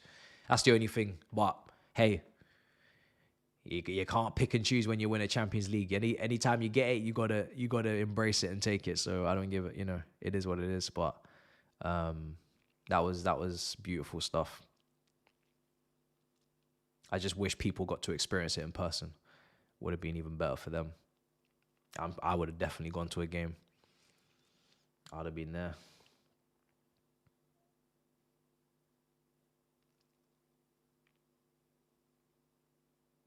I don't hate Jose Mourinho. Why are you waffling, Marcus? Like, I don't understand. Man said hate Jose. When have I ever spoken about Jose in a hateful manner on this channel? What is this guy waffling about? What are you waffling about? Neto. I don't think I can't even. I could probably count about maybe 5 or 10 times I've said Jose on this channel, because when this channel started, Jose was where? Tottenham? I don't even remember. So yeah, you're probably at Tottenham. Listen, if you're in Tottenham gear, I'm not going to support you. I don't care who you are. I don't care if Drogba or Lampard. If you're in Tottenham attire, you're not getting any support whilst you're in it from me. You know what I mean? So if I was giving him shit then yeah, you rightly so. You're at Tottenham. Like, hold that. Like, you knew what you were doing when you went there. Of course you were gonna get some stick, but it doesn't change it. It doesn't change the past or the history. The guy's our GOAT manager. And he didn't win anything there, so I'm cool with that. You know what I mean? If you go Tottenham and you don't win anything, then I'm happy to chalk it off. You know what I mean? I'm happy to chalk it off. Oh, Brighton are in behind. Oh, Brighton. Oh, shit. Woo. I thought Gusto gave away a penalty on Matoma. Referee ain't said nothing about it. Thank God. Jeez.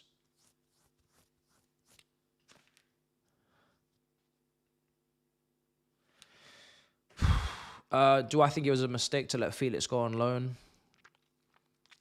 I personally would have kept Felix and sold Nkuku because we were going to get money for Nkuku. We just got loan money for Felix. So from a financial standpoint, I'm selling the guy that's going to bring in more cold, hard cash to replace him with a striker that I can now buy or loan and be in profit for the window.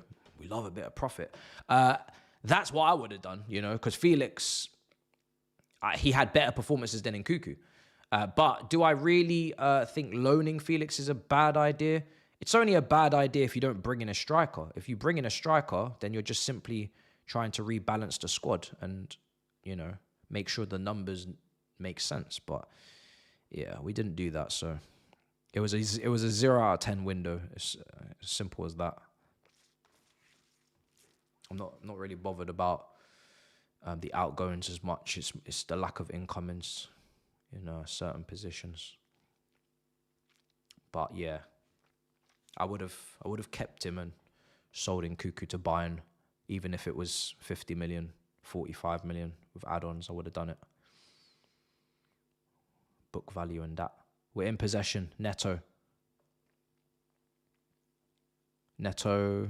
Is Neto... Okay, sorry. So obviously Neto's now on that right-hand side and Sancho's gone to the left. I would have liked to have seen Sancho on the right and just maybe left Neto on the left for a bit, but whatever. Just something different. Here's Gusto.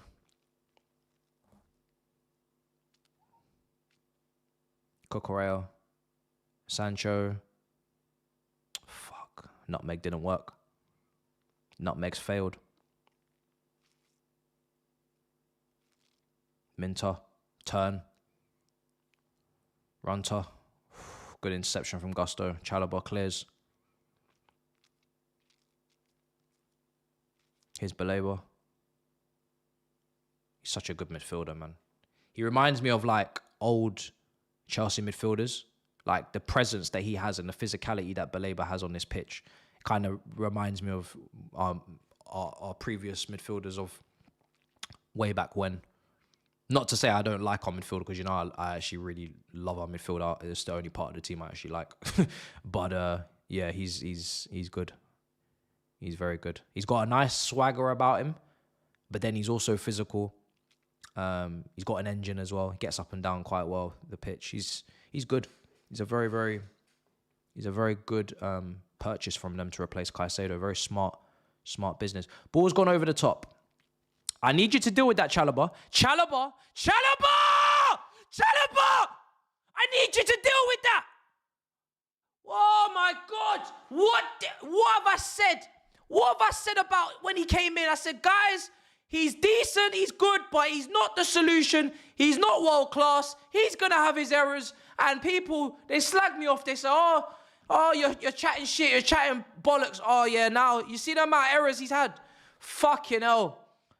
We look just like them. In fact, we may even be worse. If they beat us again, it will be 2 defeats on the trot against the same fucking team. The team that we robbed. Look at this.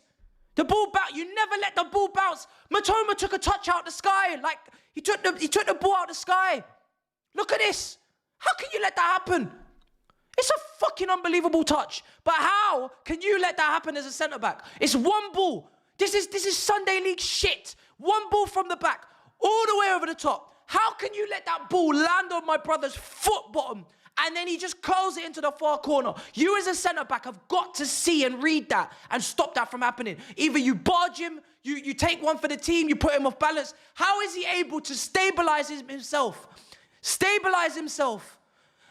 Light as a feather. To receive the ball from the gods and let it hit his foot in the perfect way to take a touch. How is that happening? From one ball. If that happens on Sunday League, you're getting absolutely fucking crucified. Crucified if that happens. Let alone in Premier League for Chelsea Football Club. And I'm just being fair. Everybody's had their slam dunk on Levi Colwell. Everybody and their mother, father, grandmother, sister has had their slam dunk on Levi Colwell. But what have I said about the centre-back? This guy as well, he's got his errors in him. He's also got... when he was here, he was a squad player. He wasn't the starter. This is not good enough. This fucking defending is not good enough. Look at the state of this defending. Every game we defend like clowns. Last game it was Rutter in the middle of the fucking 6-yard box. Ball right in the middle. Tossing and Chalobah. Nowhere to be seen. Nobody marking him. No physical contact. No touch. Nothing. Just free header. But no one's going to talk about it because it's not Levi Colwell. No, it's just... Come on, guys. What are we doing here? What are we actually doing here? Seriously, with this defense. My goodness.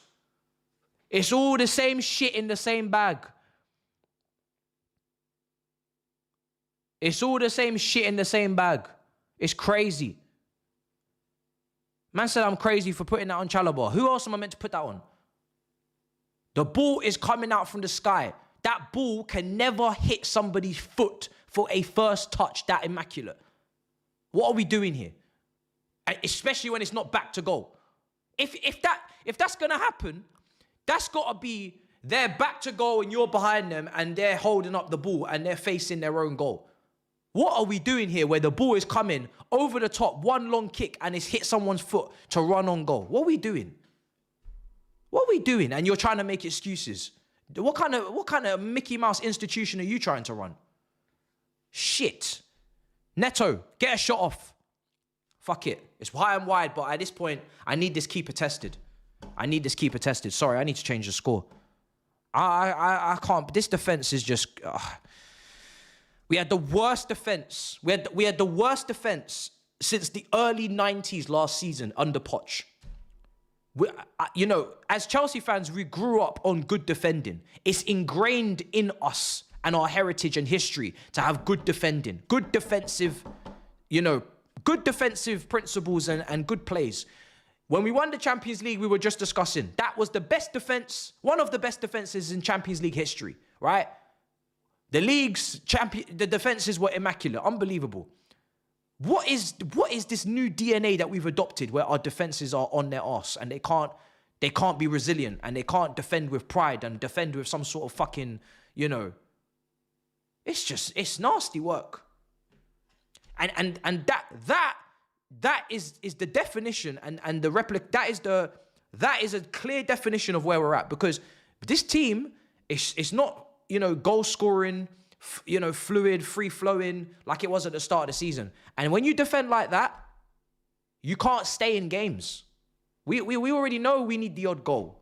We already know we have no striker. And then when you can't even keep clean sheets, every single game we come in here and we know we can't keep clean sheets. And yes, I wanted Chalobah to come back. I'm not flip-flopping. But what a damning indictment that we had to say, yes, he has to come back because the other fucker was worse. The other brother at Aston Villa is worse.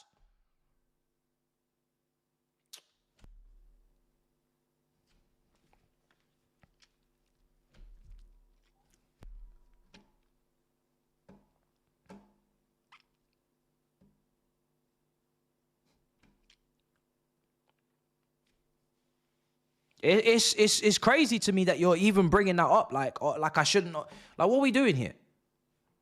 You want to put in Insamino, Argentine Aaron? Put him in if you want. This is what we're working with. These are the cards we've been dealt with.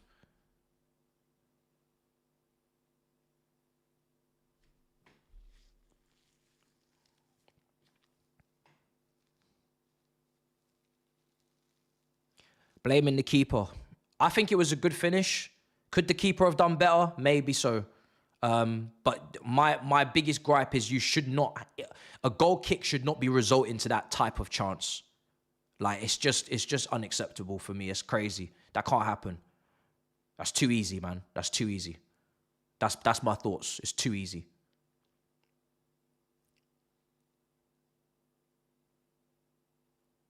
Yeah, it's a Bergkamp-esque touch. Fucking hell. Neto, that's good. Oh.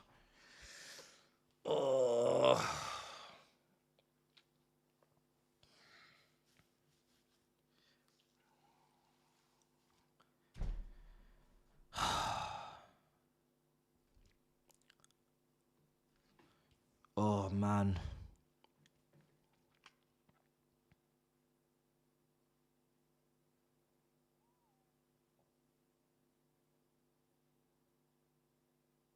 How did we get here, really? It's mad.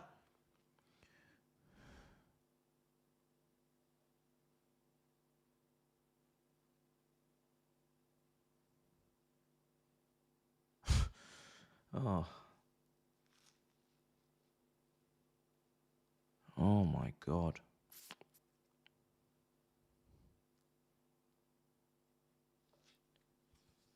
Oh. I don't know what to say, man.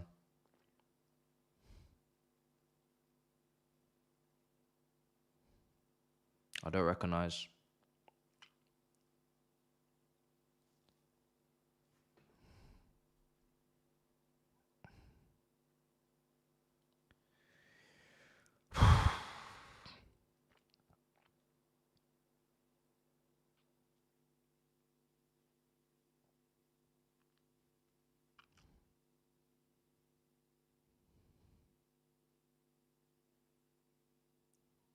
You can't finish your chances.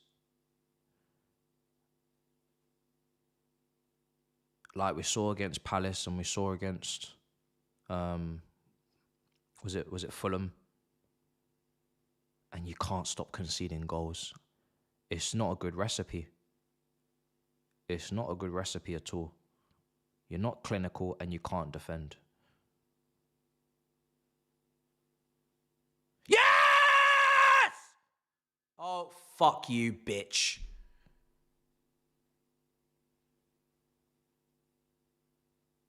Fuck. Oh, fuck's sake.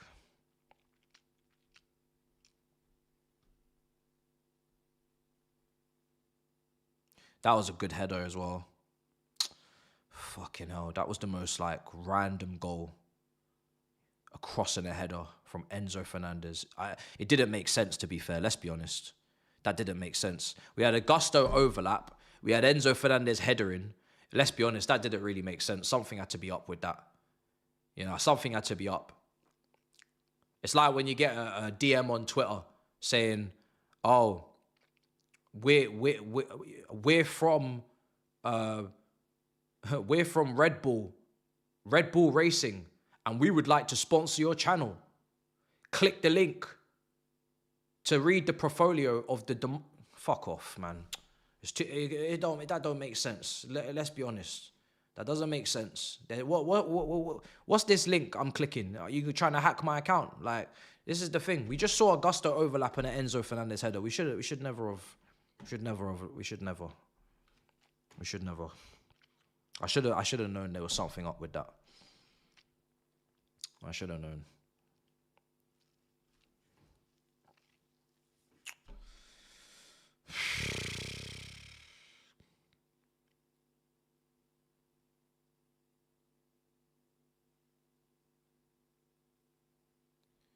I hope after the weekend we're still fourth, because there's these brothers, when you try and get into a debate or converse about the finer details of the football club, their response is, "We're fourth." I didn't ask for the league position. We were discussing the multi-club model. We're fourth. Sorry? We were discussing the transfer approach.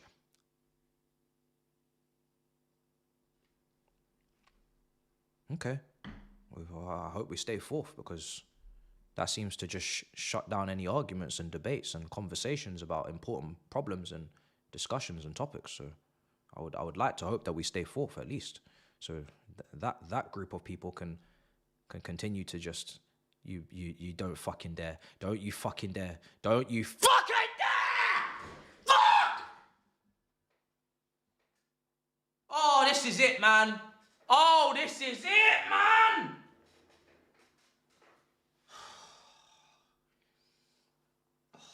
God, this is it, man. Oh, we're fucking fried, man.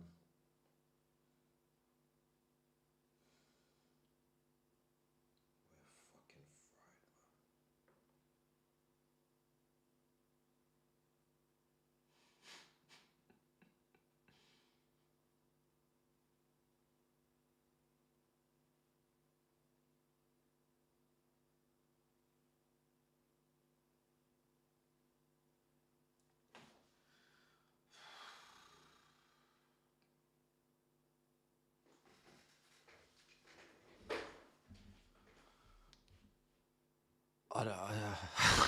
I don't wanna stay, man.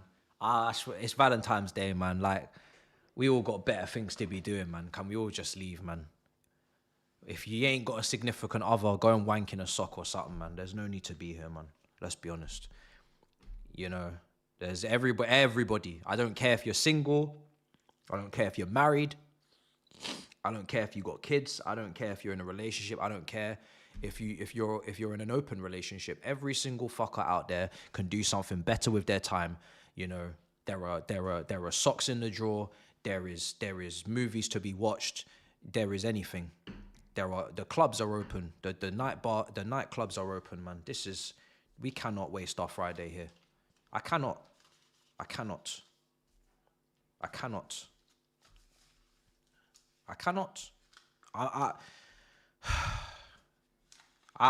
don't know. I don't recognize my club. This fragile fucking, I'm disgusted. I'm genuinely, I'm disgusted.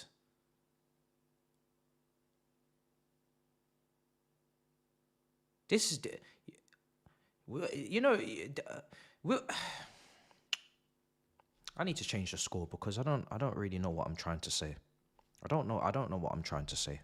I'm trying to say something, but I don't know what to say. This is the club that we are trying to mirror and copy.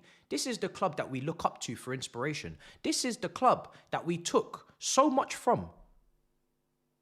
And they are giving us the second arse whooping of the week. My nose is about to start bleeding. I can feel it. You know when there's a tear, there's a tear. I can feel the blood is about to pour out of my nose. There's a blood vessel has popped.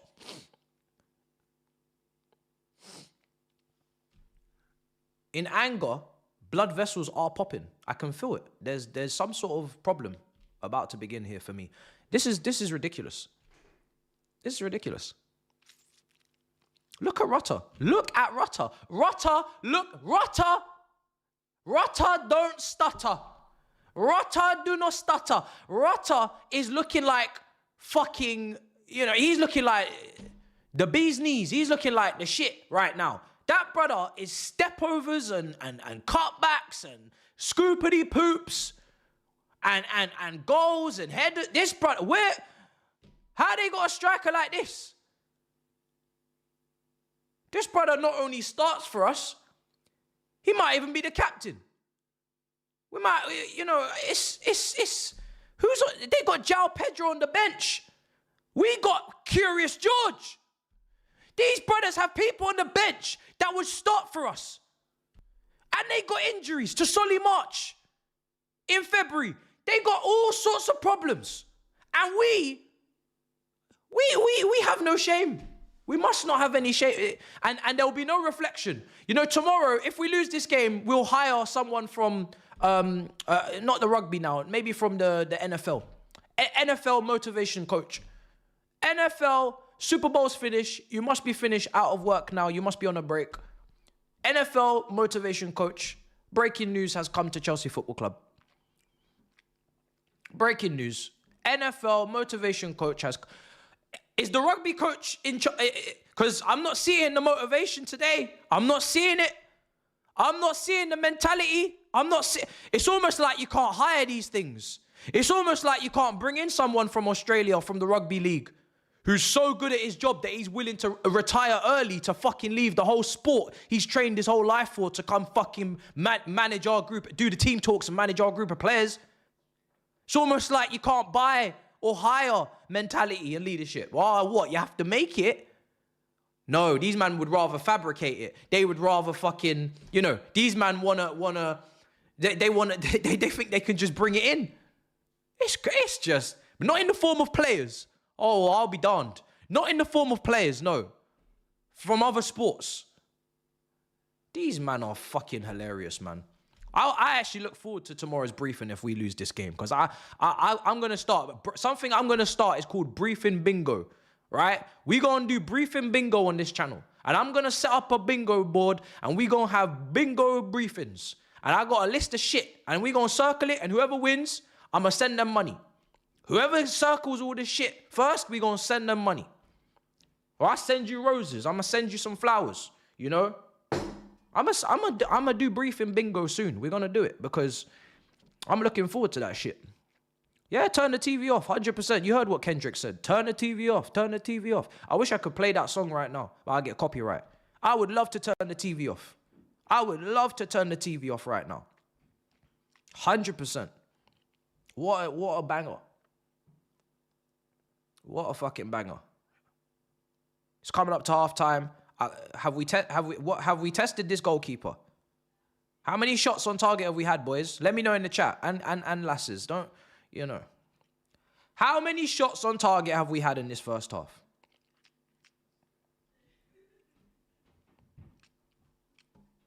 I'll get to the super chats at halftime. Don't worry about it. Don't worry about it. Oh, scratching my head. Oh, it's so frustrating. Oh, we're not doing well. Oh, but I'm gonna praise and compliment the transfer window. Oh, it's everything. We did everything we need to do. Oh, everything went well. Oh, I'm so happy. Fuck you. Don't fucking complain now. Find a solution. Find a solution. Change the system. Make substitutions. Bring on Matisse from Saint Etienne. You got a problem? Bring on the 19-year-old kid. Bring him on, because everything's fucking perfect in the window. Haven't got a single problem or complaint, so bring on the fucking kids, right?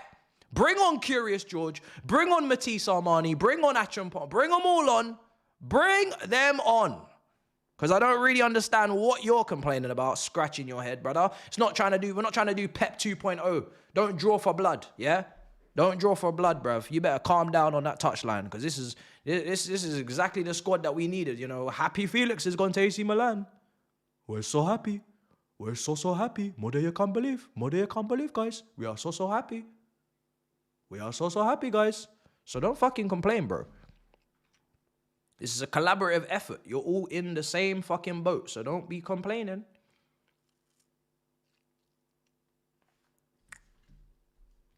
I should have fucking booked the restaurant for today. What the fuck did I do Valentine's Day yesterday for? I should have just done it today. The fuck? Man's out here like, it just don't make no sense. It's just dumb. Should have just done it today. No one is phoning me. My phone is on Do Not Disturb. It's not ringing. No, don't ring me. The fuck? The fuck is ringing me? We're out of office hours. It's 8:46. You know how late it is? You know how late it is? You don't ring people outside of office hours. It's 8:46. Ring me at this time? What? What's going on? The fuck?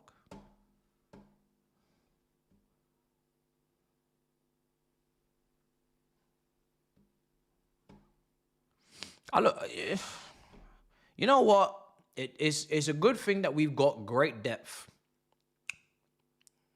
It's a good thing that we got a great bench at halftime to look to change the game. That's the one thing you can say is the bench will go and play their part today. I'm looking forward to talking about it. Who can come on to change the situation that we find ourselves in. Some immaculate defending in this first half. I can't even say what happened for the second goal. I need to watch it again because I think I glitched. I think I glitched out when the second goal went in. So I don't really know what happened. I just know it wasn't very good. I know it wasn't very good. But if we lose today, guys, we're still fourth. I'll be honest. If we lose, we're still fourth. So I don't really... Why am I even angry? To be honest. We're still fourth. If we lose, we're still 2 points clear of City. So I don't really know why I'm bugging out. I need to calm down. I need to relax. Literally fourth. So... Literally fourth right now.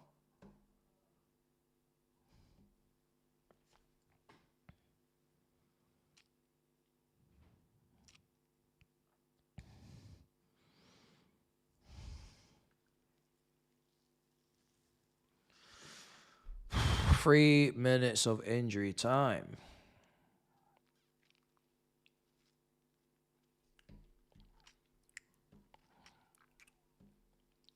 Corners coming in.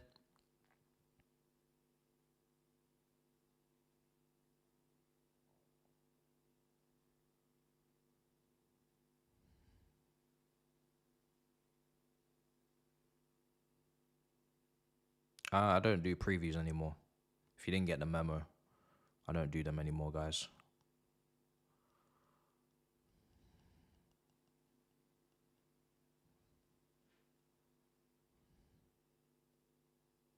Half time.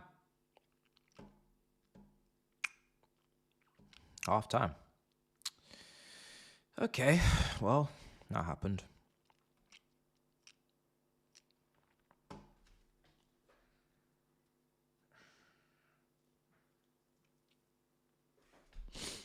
All right, well.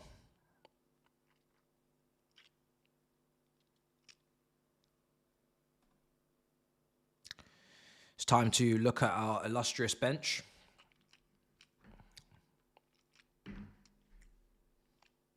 I need another drink.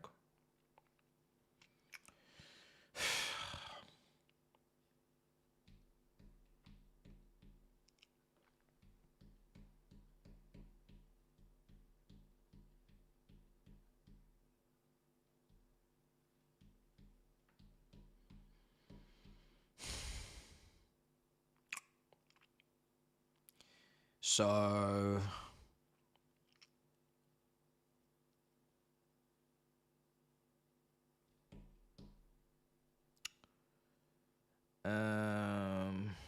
we got another advert for the Super Bowl, and we spent all the money on the squad, so we don't have enough money for the trophies. So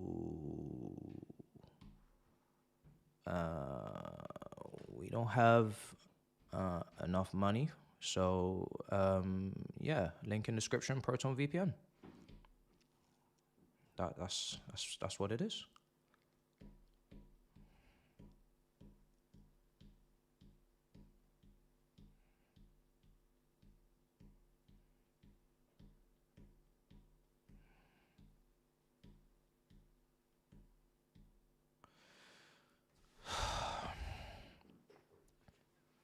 Guys, I don't really feel like taking this halftime seriously, I'll be honest. I might just speak in riddles because I've kind of said everything I had to say for weeks now. I said what I said about the window. I said what I said about the directors.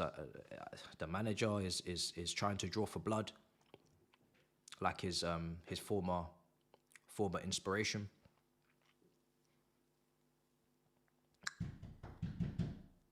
Yes.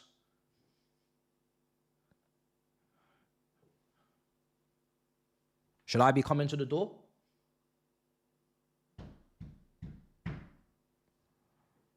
Well, do you want to come in, or do I need to go to the door? Jesus fucking Christ. What is going on now? All right. Fuck me. Jesus.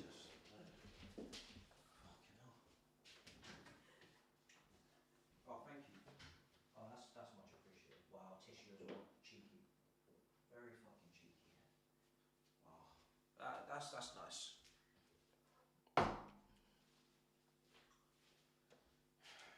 Thank you.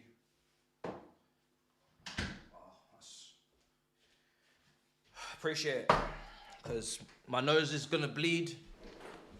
As I said earlier, I think I've burst a blood vessel in my nose, so I'm gonna need the tissue 100%. The anger has got the better of me, and I'm gonna definitely need a drink, so much appreciated. Yeah.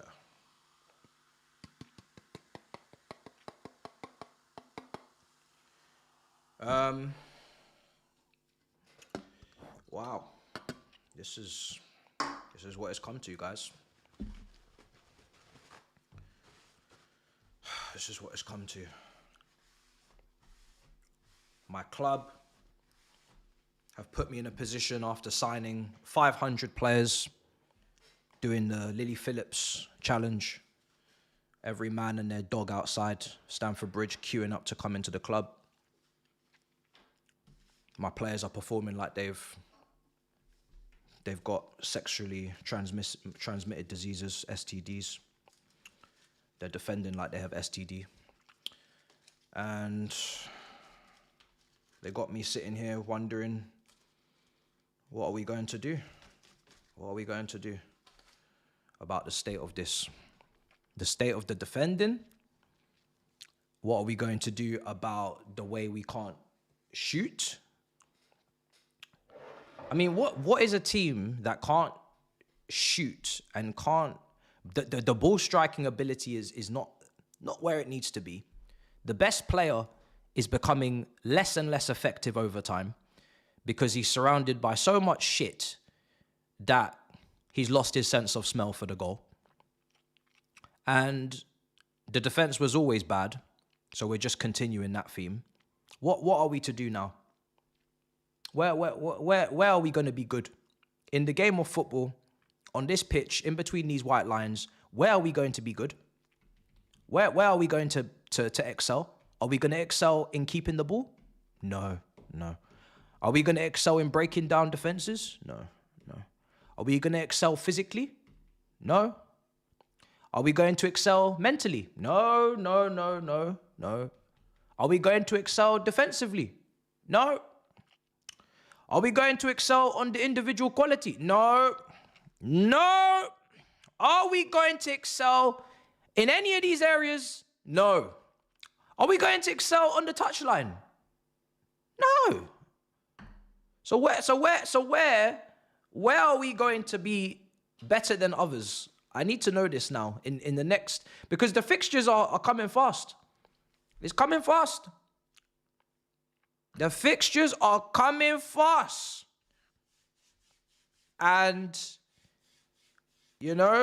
after this is Aston Villa away, and then it's Leicester and Southampton, and then after that, it is absolutely unbelievable. It's unbelievable. But we're fourth. So, really, if you're coming to me for questions, queries, concerns, leave them in a box, because I'm not going to answer them, because we're fourth. So I don't really care. We're fourth. Let me go through the super chats. Will Palmer stay? Oh, don't worry about that. Yeah, we read that one out. Yeah, it's not. You as a SD would have signed Mike Oxmel's Grim. Facts.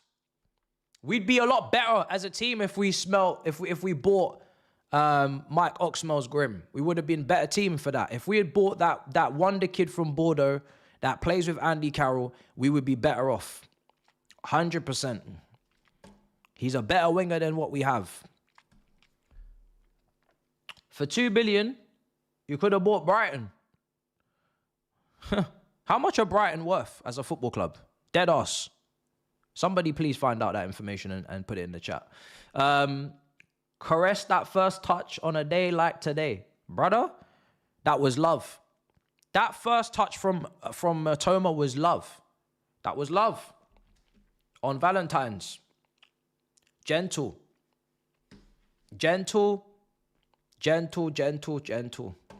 Though he was gentle with our defense. Yeah?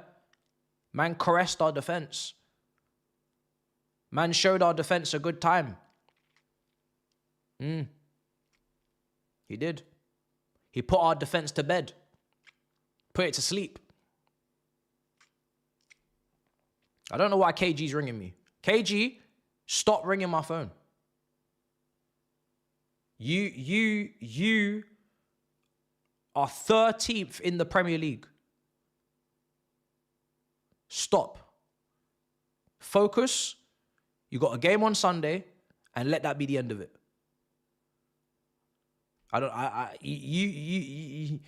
You gotta stop. This is ridiculous. This is ridiculous. Didn't think they were 8 back at home type of team. What? I don't even know what you mean by that. Maybe I'm just slow. What does Chelsea need to do to fix the problem?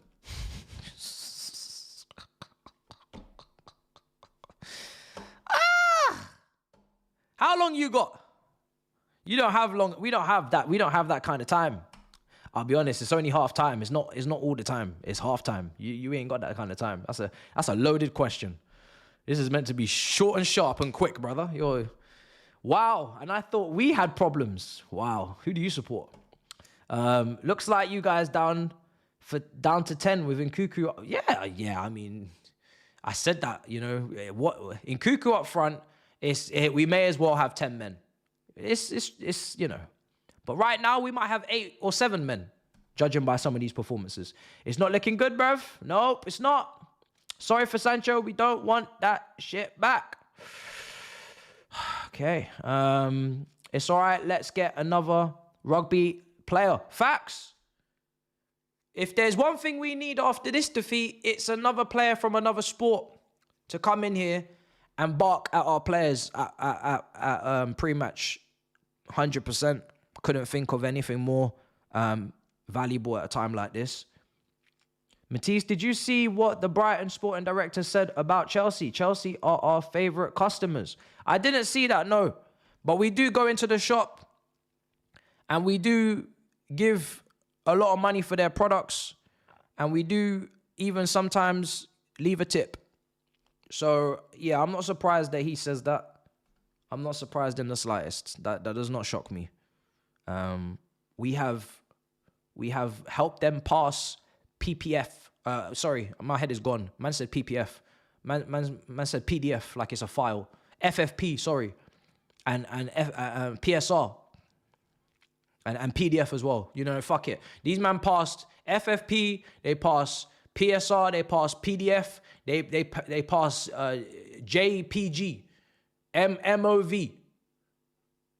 All the files, yeah, they passed everything for us because of us, MP4, capital FM, they everything has been passed because of us. We have literally, we probably built them a new training ground or something. It's crazy. Time for us to get ready to be in the mud for a long time. We knew what kind of owner we had once they got rid of TT. A manager that demands success and trophies. I'm bagged Juju on your team. You've bagged Juju on you've banged Juju on my team. Happy Valentine's Day, Juju man. That is your super chat. You are, brother.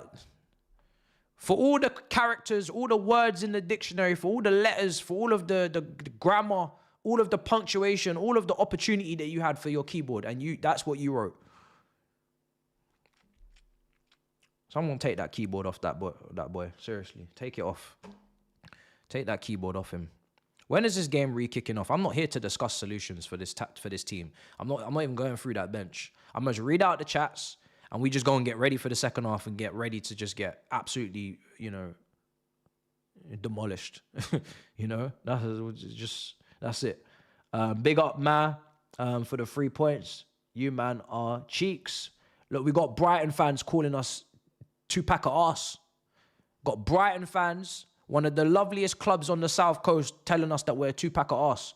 That this is where we're at now. We're getting talked to like this from Brighton fans. Lovely bunch, lovely town, wouldn't hurt a fly. And this is how they're chatting to us. They're stepping to us now and taking our lunch money. This is what we're doing. This is like getting robbed by Fulham. It's like getting robbed by a man with farmer's hats and caps. This is what it is. We're getting robbed by the posh. Not saying Brighton is posh, but you are lovely people and don't ever change. It doesn't suit you to be nasty. You're very lovely. You're very lovely people. Board have blood on their hands, sure, but Enzo is clueless, bro. Who hired him? Invert killing us and refuses to change. Who hired him? Sorry, bro. He's got to go. Who hired him? Oh, he's got to go. Okay, who they going to hire? Gusto ruined. Disgrace. My blue-budded brother. Much love. do as all. Listen, do you know what's funny about this whole thing, yeah? You know, when we used to sack managers before, you'd be like, oh, you got the hire wrong, but you got other ones right and we won trophies, so you'll probably get the next one right. Old Chelsea under Roman, yeah? These brothers, they ain't got a single hire right. So what are you doing? They hiring again after this? They're gonna sack this guy because he didn't make top 4 after they told him he could make top 6, or he thought he could because they told him that, and then they changed their mind because they said, actually, no, we need the money for sponsors and we have no front of shirt sponsor, and Jordan just cancelled the kit deal. So actually, we changed our mind. We need top 4 and you didn't get it, so bye-bye. What, we gonna trust these absolute delinquents to hire again? Is that what we're gonna do? Yeah. Okay. That sounds great. Great idea. Fantastic. Because they're so good at building squads and so good at matching personalities and attributes with others and making it all tick and making it all come together and make sense. I hate these new owners with a burning passion. 1K. Fuck these defenders. Man, I can't. I need to start the timer. These super chats are fucking hilarious. There we go. All right, we've kicked off. I'm gonna finish the super chats. Don't worry. What am I gonna miss? A goal against us? No, of course not. It'll be fine. We're not gonna concede. I can't be asked to continue this suffering for any longer. Roman, save us. Why did we actually sack Poch? Someone else asked. To make Champions League. Do you not remember when we finished 6th and everyone said we could actually have made Champions League if we were just serious against Sheffield United and Burnley? So we sacked him because he was mid-table all season, didn't do good enough in the league with the quality that we assembled and signed in the squad. Great, the great squad. So he's not doing well enough. So we're going to sack him and get Champions League. Do you remember? Okay. So this is why I say we should get Champions League, because the squad building is so good. Would you have Costa back? Listen, did you watch Diego Costa at Wolverhampton? Don't even ask me that, please. Don't ask me, because I'm not gonna get to that level. I'm not gonna get to that level. There are foundations, there are standards, there are levels. For a human being, you need shelter, you need good housing, you need food, you need water. Don't ask me if I don't have water to drink. Don't ask me, do you want to drink some piss? I'm not going to answer. I'm not going to answer, because you're going below the level of humanity. There's levels here. There's bottom level that I've asked for, and we don't have that. So don't ask me about what is underneath, because what is underneath is inhumane. Okay, that is an inhumane option. What you just suggested. That is a 36-year-old or 37-year-old who was struggling at Wolves, who are in a relegation fight, and that was years ago he was struggling. That is an inhumane option to ask for me. So I'm not going to answer. It's not option. It's not an option. I'd sooner die than drink piss, Let's just forget it. I'm not gonna do that. Hi from California. This is still an improvement on watching the national news. Oh. Well, yeah. Do you know what? Yeah. Facts. And I said it when we started the stream. There is bigger problems in the world, right, than Chelsea. This is nothing. Let's be, in the grand scheme, this means absolutely nothing. Blessings to you and your family in California. It's been a shocking few months. I hope you are very well, and I wish you everything, all the best, right, with the recovery. This is nothing. This is nothing. When this is done, I'm just going to move on. I'm not even going to talk about it again. I'm just moving on. This is nothing. This is irrelevant. Really. This is very irrelevant. It's only football. Really. It's just 11 men kicking a ball on grass. Sometimes they score. Sometimes they concede. Sometimes they win trophies. Sometimes they don't. They might get relegated. Who really cares, guys? Who really cares? Not me, not you. This is all for fun. We're just here for fun. It doesn't matter. United fans call you are so shamed. Brother, if I was 13th, I wouldn't ring a single cellular device. I don't know how these men are ringing. I really don't. I don't. So that's why I don't answer, because I want it to ring out, And I want them to reflect. I just want ring out and reflect, because I don't know how you're looking in your contact list and you're selecting someone to dial. I don't know. And I won't let you get that fun out of your system. You got to reflect. You have to. Why you guys? Yeah, we read that one. Nearly at the end of the super chats. You're not missing anything. We're just trying to attack, I guess. We're just trying to score a goal. Can we get Pedro and Costa back? Fuck these owners. Yeah, they're above the age limit. So let's just not even entertain these options. Like, they're not way too old to play for our club. Wow. Look at the fucking speed at which he just tackled Nkuku. Oh my God. Van Heck has gone flying into Nkuku. He's got the ball. But this is the level of commitment, aggression, animosity these men have for our football club. They are coming here and they're going to war. If Diego Costa was in this dressing room, and they should have hired him as a motivational coach, even if his English is not the best. If he said, guys, we're going to war today, half of these men would have shed tears.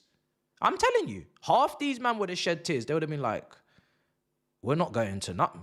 What do you mean we're going to war? We're not going to war. You know what I mean? We're not doing that. So, yeah, that tackle there is a very good indicator of which team is on smoke and on serious business and which team is not. The fact that we're getting bullied by Brighton, one of the most, they're meant to be a nice team in terms of the football, the quality that they play with in terms of on the ground, and they're actually bullying us as well. This is not even Forest or Newcastle or Everton. This is Brighton, and they're bullying. They're putting down markers on us. They're laying it on us. Because that's all. There was no need to make that level of tackle. He could have won the ball in a much nicer way, but he said, "I am going to fucking clatter you." So you understand that the second half is the same as the first. Just so you know. Just in case you were confused, I am going to clatter into you. Yeah? Just so you know. God, there's a lot of super chats. Much appreciated for the support, but it's a lot. It's a lot. A diehard Gooner fan here in the US. I appreciate your honesty on how much shit Chelsea is. How shit Chelsea. Oh, Jesus Christ. Yeah, thank you for that. Yeah, I mean, yeah, I have to say what I see, unfortunately. Yeah, the blip was 45 days. Now it looks like it's extending to 60 days, and I'm not gonna I'm not gonna say just because we're fourth that we're playing well or we're not going to fall further if we don't get our act together. It's pretty clear to see. Just watch our games, and the decline is clear. And we have tough fixtures at the end of the season, so we're going to need to win away from home against a top team. We're going to need to win at the Emirates. We're going to need to win at Newcastle, at Nottingham Forest. We're going to need to win. Not gonna draw. It's not going to be enough. You're going to have to pull something out the bag. If you're going to lose to Brighton and you're going to lose to Ipswich, or you're going to drop these points, at some point that shit's going to catch up with you, and you're going to have to go and do something that you're not expected to do. That's all I'm saying. So keep fucking about with the games that you should win, and when we get to the games that you won't win or you can't win, we're going to need wins. So, we all know how many points we need to make top four. It's the same shit every year. It's about 65 to 70. So I'm going to just count the points. I'm going to just count the games, and we're going to find out when that tally going to get hit, and it's going to have to come from somewhere. I don't care if it's at the Emirates or it's at fucking Brighton, Hove Albion. So I don't, that's all it is. We will be there.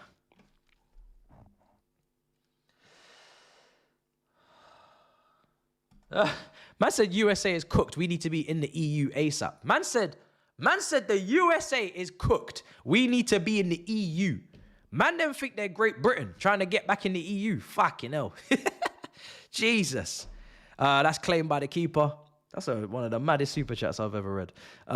It's fans let you know you who made us bottle the title race. Yeah, I mean, the fans are the ones that recruited the players. They're the ones that recruited the manager. They're the ones that spent the money. The fans are the ones that, they're the fans. The fans, they did all of that. Big up the fans. Hey, fucking Timothy, bro. Why'd you splash money on the Monaco brothers? Why you do that, dumbass?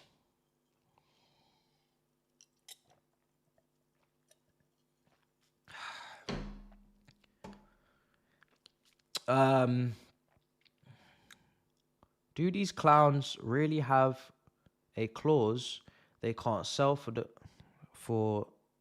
sell the club for the next 10 years? Someone please save us. Listen, I don't know about the details of any ownership takeovers. I'm not going to pretend to know. That is some very big business, billions of business. So I don't know. So I can't really say. I will just be a good citizen and sit my ass down in my seat and play my role in my position. My position is left back. I am not a striker. I cannot go up front. I cannot score goals. I am a left back. So I will sit in left back and I will pass forward to my left winger. And that is all I will do. Okay?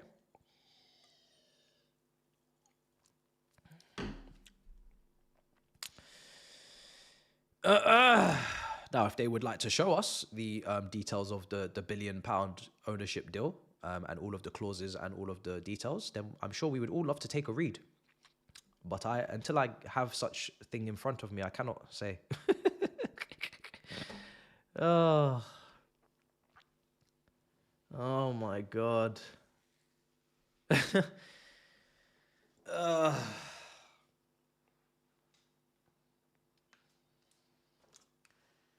But love and that, it's Valentine's Day.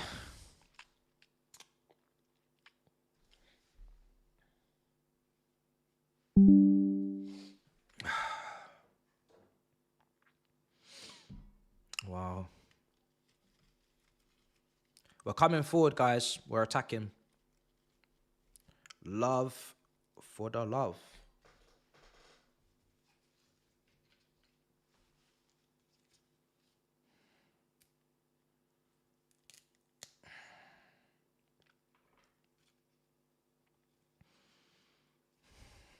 We've got a corner. Just gonna lighten the mood a little bit. See if this goes in. Just there we go. That's lovely. Let me see.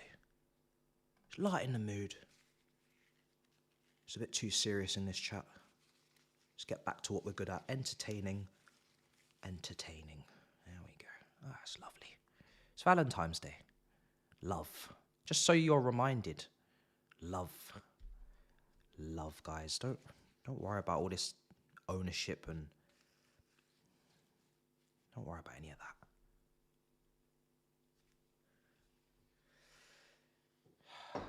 Yes. Yeah.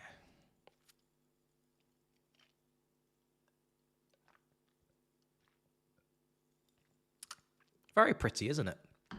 Very pretty.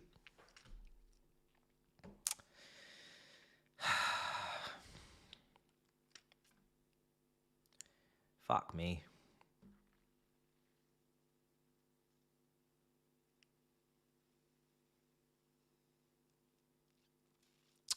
The saddest part of this is there's still 33 minutes on the clock. I'd much prefer if there was only 10 minutes left. Time is of the essence, as they say, Got better things to do than watch this peter out. We all know how this is going to end. Let's not waste our time with shenanigans. Oh, look, another injury. Who's this? Gusto? Are you okay? Are you okay? No, you're not, are you? No. Oh, dear. Another one. There he goes. Yep, that's another one. Yeah, there we go. There we go. Yeah. You just hobble off the pitch for a rehabilitation program sponsored by Chelsea Football Club. Yeah. Sure, it's nothing until it's something. Sure, it's just a tweak.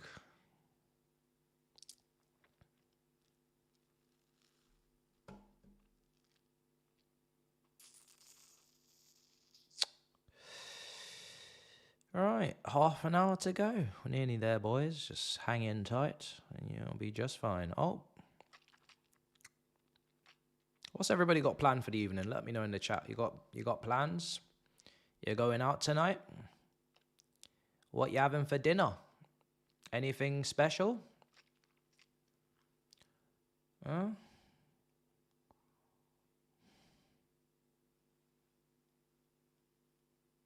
What you watching on Netflix, guys? What you watching on the Disney Plus, huh? You got a series for me? You got some sort of film for me to watch? What's your recommendations? You got anything?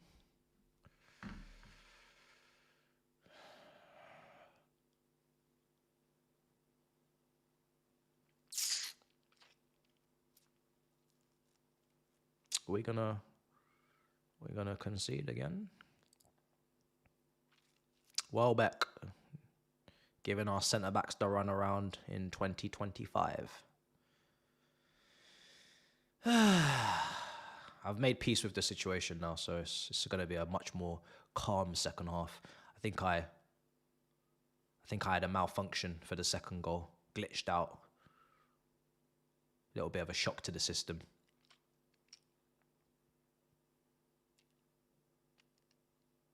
Wow, look how physical they are. They're so like energetic. Yeah, very physical Brighton team. Very good, getting around the pitch so well, covering the ground, first to every ball, winning duels. Very good Brighton team. This is, some may say, one of the best. Good in the possession, good off the possession. Physical. Very, very good. It's good to have variety when you have a team. It's good to be able to do many things. It's always helpful if you can do many different things. If you can cross, if you can shoot, can defend, can press, can pass.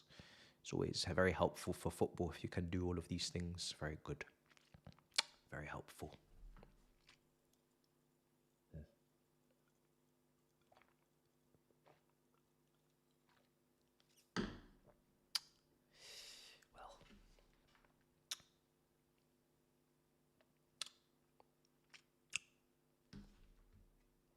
Oh, Matoma. Good tackle. Well done. Colwell has proceeded to give the ball away. He is now on the ground asking for a free kick that he's not going to get. Because this is men's football. This is physical football in the Premier League. Oh, they're in our box. Cutting in, shooting and scoring. Wow. 3-0 to the Brighton Hove Albion. Well, there you have it. Well, I'm sure we're going to complain to the referee now and say, where is our free kick? Because we're a bunch of pussies and we need our free kick right now. This instance, that's a free kick.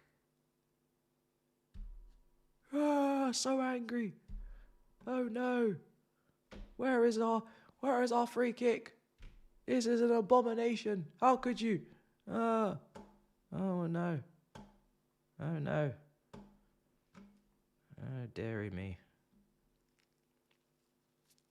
Let me sit on the ground and look at the referee whilst my whole team defend. Yeah, there we are. Great little 1-2.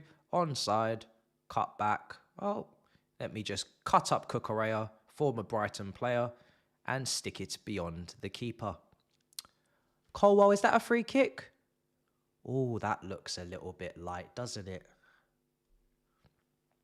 Oh, no. Little arm to arm. Oh, no. I don't think he's going to give that. Yeah.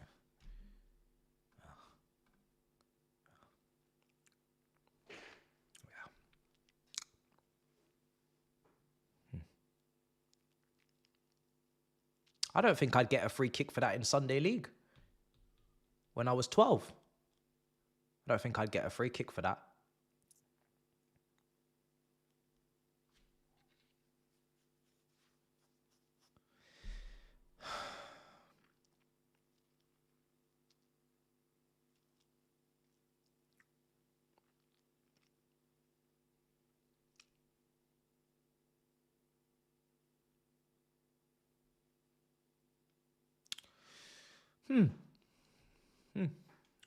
We are going to be battered by Brighton. Yes. Well, you better get the checkbook out, lads. You know, you better. Oh, look, Curious George is coming on. You better get the checkbook out, Win Stanley. Buy more from Brighton. Piers, you've missed a spot. You know, you've missed a spot. You need to go back in there and you need to buy Baleba. Got to get Matoma. You forgot Minta. You better go in there with 150 mil in the summer and go buy some more players because you fucked it. You missed out on it. You missed out on quite a few. Oh, Caicedo's coming off. Oh, that's great. Wow. I wonder who we're bringing on. Shrewsbury Hall. Oh, that's a really good like for like. I'm really looking forward to seeing Enzo Fernandez and Shrewsbury Hall in front of the back line. That's going to be great. I can't wait to see that. There's a lot of duels in there, a lot of duel winning, very strong tackles and interceptions. That's really very secure, very good. I come from the days of John Obi Mikel and Michael Essien, and that's very reminiscent of that. Very good recollection of that. That's very similar. Very good. Very nice. Reece James is in there as well. He's in midfield, is he? Where is he? Ah, yes. The injury-prone right-back is in midfield, and he's going to be pressed, and he's going to face really big challenges, as we just saw, big tackles, and I'm sure he's going to be just fine. Yeah, I'm sure he's not going to pull up with anything, playing in a really physically taxing role. No, that's perfect for him. Yeah, he should be in there. That's good. I like that. Yeah, that's going to be nice. Here's, is that Curious George? Yeah. This is good. Wonderful balance here. It's brilliant. Love this chemistry. Good build of this team here. Very lovely. Very good. Very good team. Yes, I like this team a lot.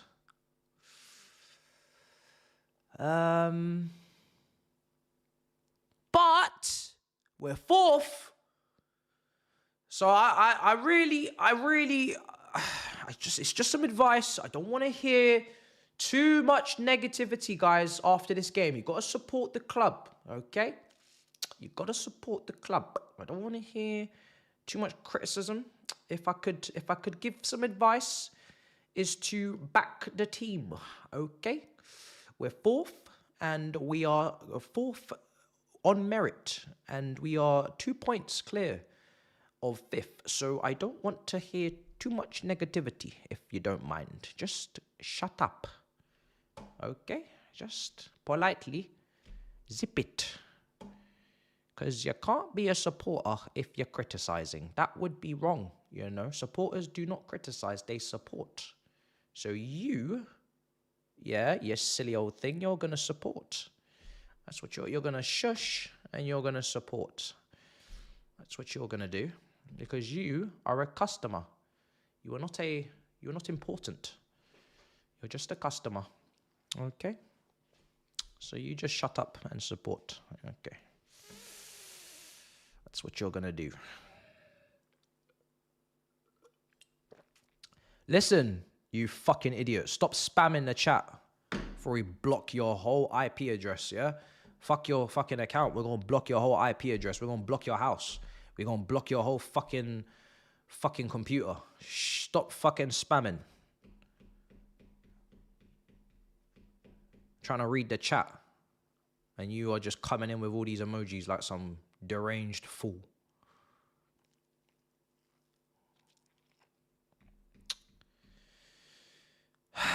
This is a Valentine's Day massacre.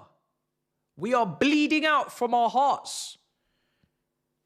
We have hearts. And there is blood pouring out of our hearts today. This is what this is symbolism for. Bleeding out from our chest. On the day of love, we are looking like we are going to die. Oh, this is something else.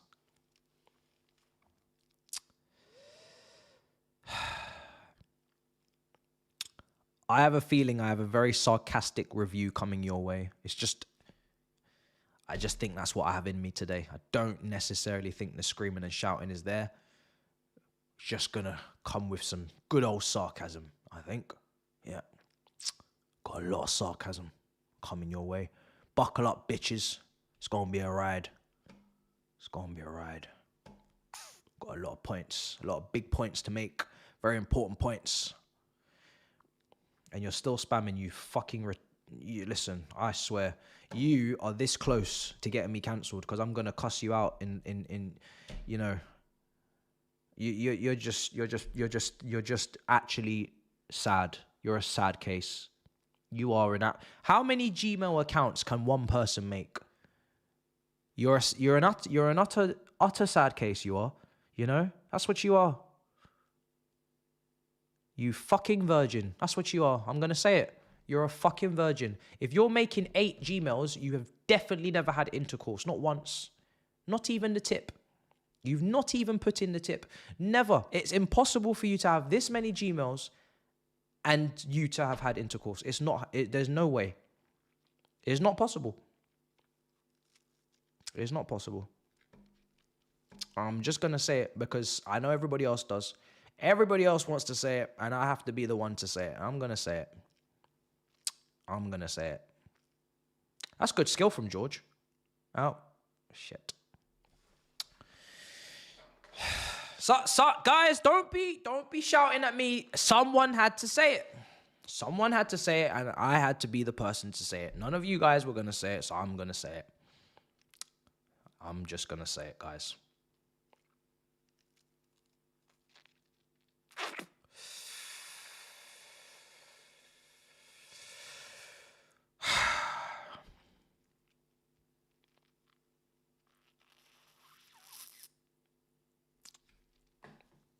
"71 minutes gone.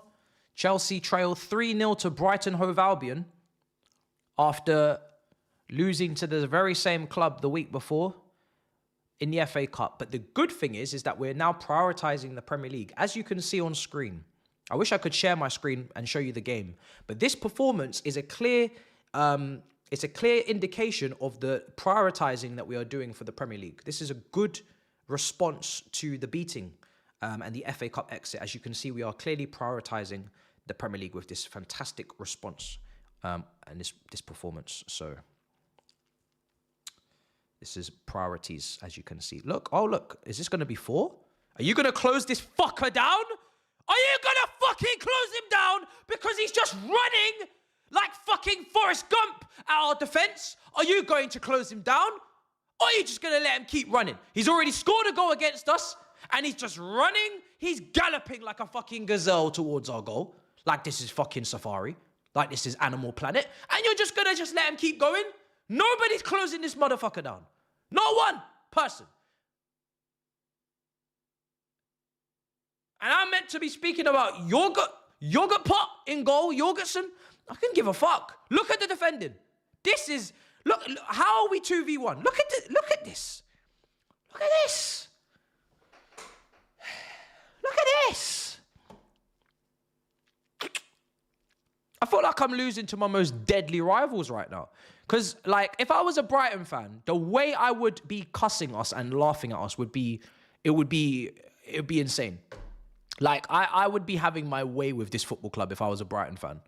They're taking off Hinselwood and Rutter, and they're bringing on João Pedro, who literally starts for us, and Gomez. And there's so many Gomez's in the Premier League, I don't even know which Gomez this is, but it's Gomez. And I'm sure he's good, because if you're called Gomez and you're not good, respectfully, you need to change last name, because it's a disgrace. Fucking João Pedro is coming off the bench for the last 15 against this defense. I've seen it all. João Pedro is a good player, you know. Like, imagine people are trying to justify us having Gu as a second choice, and that's why we didn't get another striker. And Brighton have loaned out Ivan Ferguson and still have João Pedro on the bench, plus 2 other strikers starting. But Chelsea fans, what do you mean we need another striker? We got fucking Gu. How are we meant to know Gu and Jackson would get injured in the same game? You people are fucking disgraces.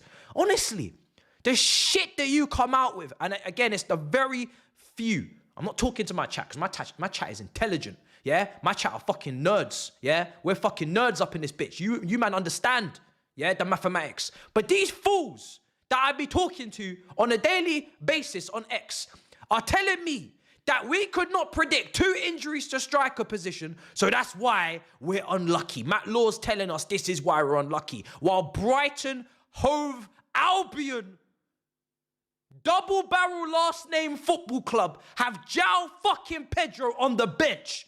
And I'm meant to sit here and pretend this is okay? You lot are trying to drive me insane with the shit that you're sprouting. And Brighton are not even in Europe. We're in Europe, and we got less striker options than Brighton.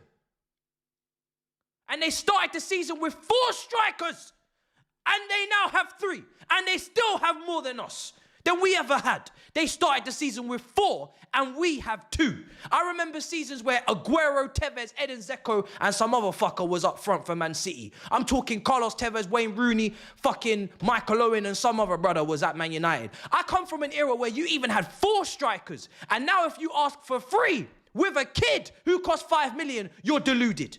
And these people think 2 is okay with 4 competitions in one season. You fucking assholes. Idiots, yeah? You fucking clowns. I've had enough. If you're still making up excuses for this bullshit and you can't take any accountability and just accept that it was wrong and they made a fucking oopsie daisies and they need to rectify it, you are a fucking idiot, yeah? I don't even give a fuck if I get demonetized. You are a fucking idiot and you deserve everything that you're watching. I'm gonna lose my head in this review. This review, Lord heavens, I should lock off the watch along and start recording now because we're not coming back. There's nothing I'm going to say in 15 minutes that's going to change from what I'm going to say right now. You fucking idiots. You fucking idiots, honestly. My God. My God. You will just say anything. It doesn't matter what we do. It doesn't matter what mistakes we make. You will just say anything. Just to align with the fucking hierarchy in the establishment. You will just say any old shit. Anything. We could come into a season with no goalkeeper. And you would say, well, I remember when John Terry had a pair of hands and he went in goal. I remember when Rio Ferdinand had a pair of hands and he went in goal. So what the fuck is the problem? Yo, Levi Colwell, go get your gloves on and go in goal. The fuck? This is the shit I'm dealing with.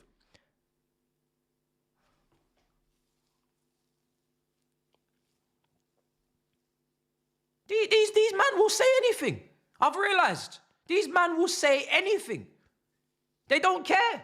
They actually don't give a fuck. They don't care. They do not care enough. That's what I've learned. These men don't love the club. They don't really care. They're wind.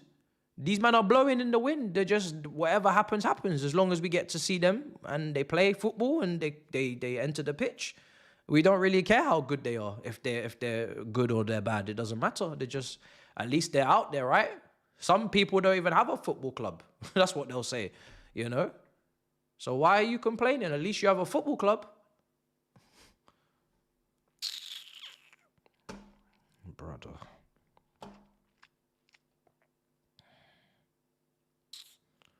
Brother, just blow the whistle, man. Why are we even playing? Just blow the whistle and end this game. Right?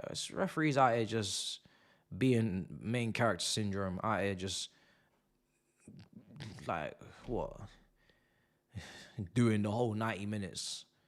This referee's acting like a kid that puts his hand up and says, "Oh, you didn't give us homework." Just fucking end the game. Just out here playing until the 90 minutes because it's the rules. Like, have a fucking spine out here saying, "Oh, we gotta finish regulated time." Fuck is this? Just end the game.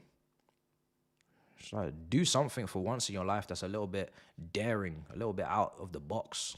Just fucking teacher's pet. God damn. Fucking nerd. Oh, we gotta play the whole 90 minutes. Oh, shut up, man. Dickhead. God damn.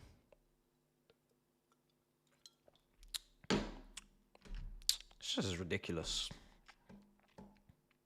You know, I would like to introduce a new rule into football. You just 3-0 and you just dash the pad. Like, we all do it when we play, you know, FIFA back in the day. Just dash the pad. Forfeit. Should be able to do it. In the boxing, if someone's getting punched up, you can forfeit. Because of mental health and that, you know, if them get punched up in the head. So we're getting punched up. This is definitely impacting my mental health. Why can't we just call this shit off? Why are we still doing this? You know? This game's giving me fucking brain damage. Why are we still playing? Just call this game off. Let's all pack up our shit and go home. Why are we still doing this? It doesn't make sense. We don't need to be out here in the freezing cold continuing to play this game. This game's finished. This game's finished. Like, if I wasn't a YouTuber, I would have locked this game off. I swear to God. I'm not above locking games off and going on with my day. When I used to watch this thing without you guys, and I do love watching with you guys, you know, like I said, absolute dream and that. But in another life, I would have locked this game off and gone somewhere else. I would have done something else with my day. This would have been it. I would have locked this shit off. I don't feel committed to watch the full 90 minutes. If you lot are going to take the piss out of me, I'm going to leave. Like, you're not about to do this shit. Nope. I would have fucking packed it up and gone. Because it's like, it's a TV. I can turn it off. Kendrick. Turn the TV off. You know what I mean? Like, what am I watching something that's causing me great discomfort and great pain? I just turn that fucking shit off. What the hell is this? Turn the TV off. Turn the TV off. I still got my phone, notifications. If anything happens, I'll be there. But what am I doing? Just turn the TV off. Hey, Sancho, how's all this freedom? How's this freedom working out for you, brother? What's going on?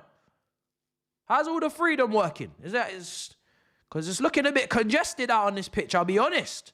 It's looking a bit claustrophobic. Since you come on, I'll be real. It's looking a little bit claustrophobic out there. What is this the freedom? It's looking a little bit, you know, it's a little hot. It's hot. It's hot. It's hot on the left wing, you know. It's hot on the left wing. Like, I don't know about all this freedom business. It's looking real restricted.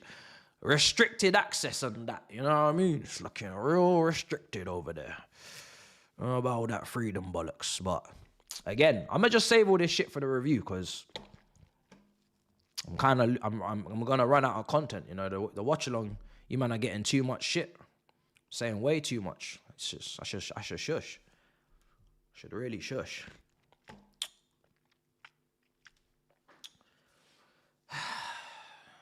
Why the hell is there still 8 minutes to go?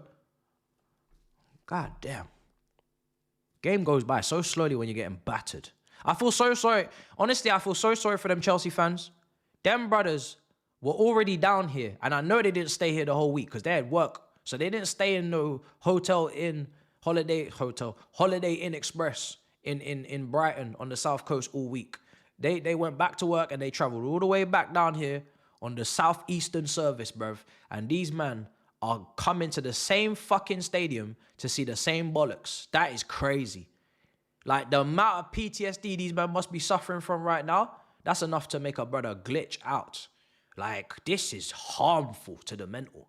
Imagine coming to a stadium and getting your ass licked out the FA Cup and coming to the same stadium less than a week later and getting your ass licked again. That is crazy. That's wild. Like, we really don't care about our supporters because that's foul. That's nasty work. I feel sorry for these brothers. And then it's nearly 10 o'clock, so these men have to catch a train. The last trains is probably leaving soon. It's a massive queue to get out of that stadium. Long queues to come over the bridge, over to the little train station. I don't even know if you can catch a direct train to London from that station. I think you have to go back into Brighton and back out. Like, it's a mission. This is why I went to Kazakhstan and I don't do these ones, because I knew in Kazakhstan I'm going to leave with something. Do you know what I mean? I'm going to go do bear shit. I'm going to eat some horse meat. Gonna learn to do some they hit the post. Could have been 4-0. Crazy. I'm gonna do some sports, some horse riding. Gonna wear some new clothes. Like, I have to leave with something. If you're gonna do away trips, you can't be out here just going to the game. You gotta do other things. It's just mandatory.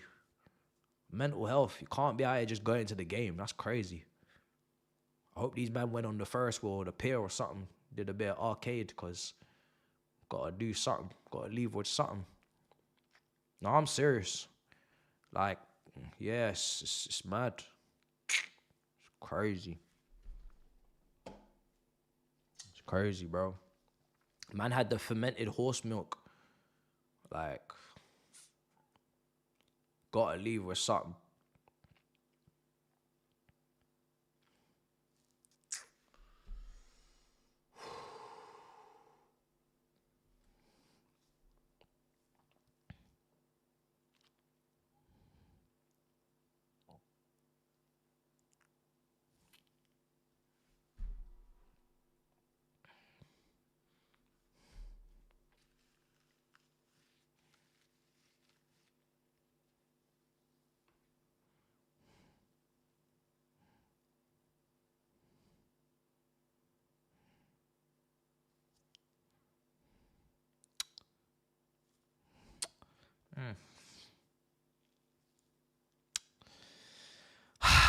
God damn.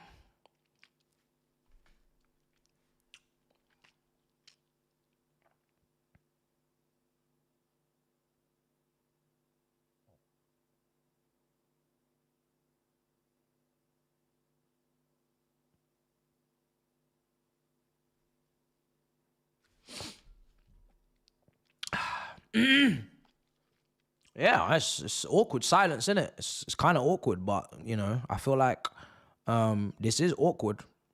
This is certainly awkward. We're losing 3-0 to Brighton. It doesn't get any more awkward than that. So I thought we'd just have a moment to reflect as a people. I think we should just have a moment with our own thoughts. I've been talking a lot. I would hate to be disturbing you from your own reflection time. So, you know, as they say, face the corner, face the naughty, get in the naughty corner, face the wall, and reflect. You know.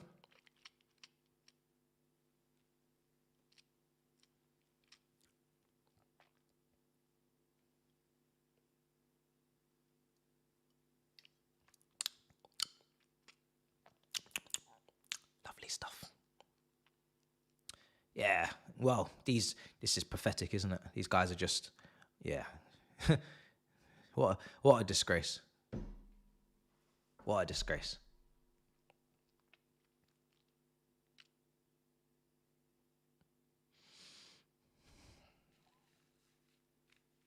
I don't do emergency meetings anymore because you still have to have a pulse to call, you know, to call the ambulance, you know. There's no, you know, if you're dead, you're dead, you know. It's harsh, but it's true. We're not going to A&E. We're just going.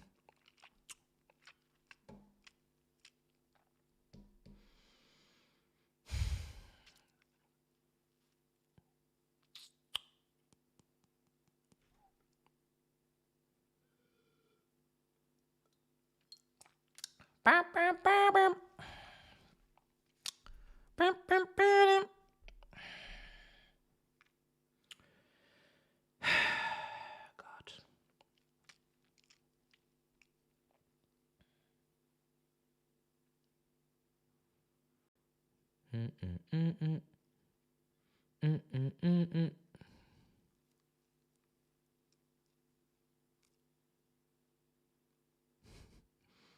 Just watching these goals back from Brighton, it's incredible. Absolutely incredible viewing. But we're ahead of schedule. So I'd love to know what it looks like when we're on schedule. When is he gonna say we're on schedule? I just want to know when we're gonna be on schedule, because we've been ahead of schedule so much that I want to know what the schedule looks like. Like, when are we gonna be on schedule? We're like a bus, and we've arrived early. And when are we gonna regulate the service? You know, when are we gonna take a moment to pause and regulate the service? Because we're so ahead of schedule, and we just keep arriving early at all the stops. So I would like to regulate the service now. Let's be on time. I want to know what on time looks like. We're so early. All the time early. We are so far ahead of the schedule. We are so far ahead of the schedule that the schedule is the schedule is just, I don't even know what the schedule is. It doesn't exist.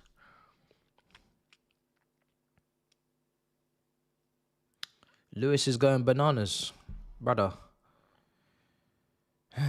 I'm going to have a word with him. Don't worry. I'll see Lewis soon. Me and him will link up. I'll do the therapy session. Birdie's still shocked. I'm past the stage of shocked.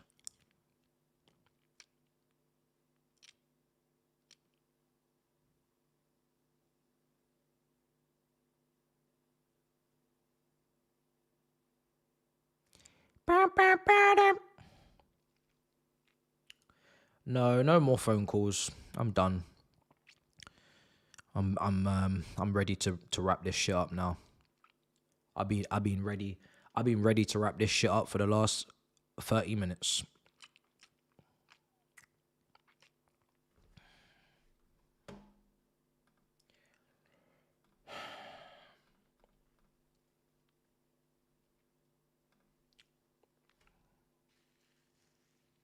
I'm looking forward to watching the rest of the Premier League football this weekend.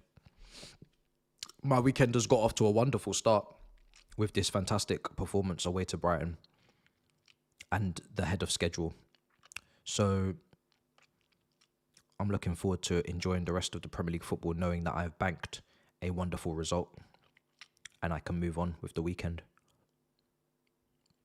I have secured the W. I've bagged.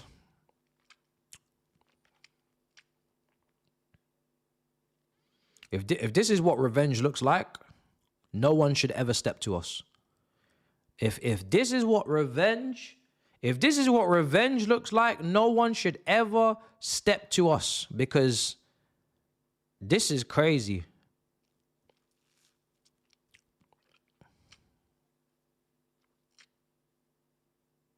We got robbed last week, and when we saw the criminal again, we said, you know, last week you only took my change. You only took the money. You didn't take my credit card. You know that you left that behind. So you need to take it. Here it is. Just take the credit card. And the criminal says, "Oh, you're right. I did only take the cash. I forgot all about the credit card. I forgot to rob you for the credit card. What's your PIN?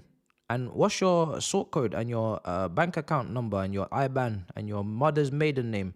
And we said, "Wow, that's a bit forward. I'm only giving you the card. Next time I see you, I'll give you the details."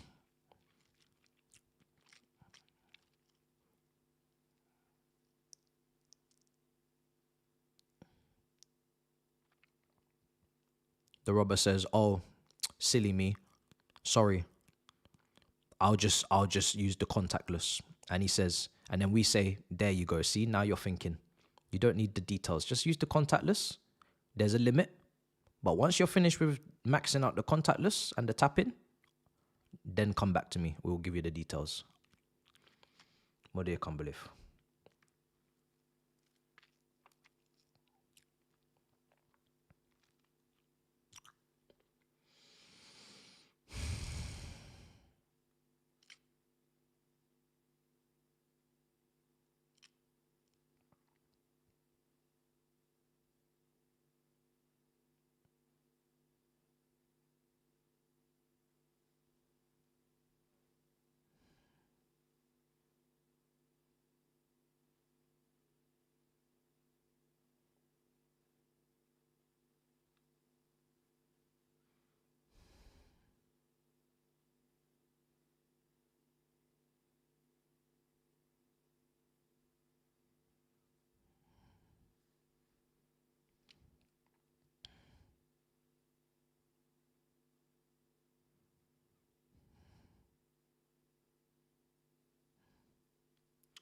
Are they doing the ole ole?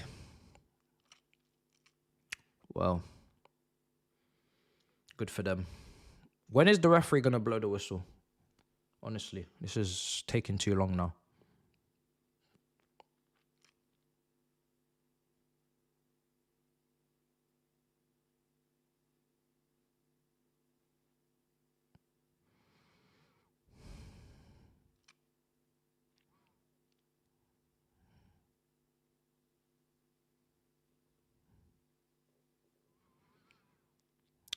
You've all been opened up this evening. Pause. You've all been opened up. If you're feeling insecure, if you're feeling like your security has been breached, if you're feeling exposed, well then, I have the VPN for you. Proton. Link in description. QR code on screen. The VPN you can trust. The VPN that is a must. The VPN that does not combust.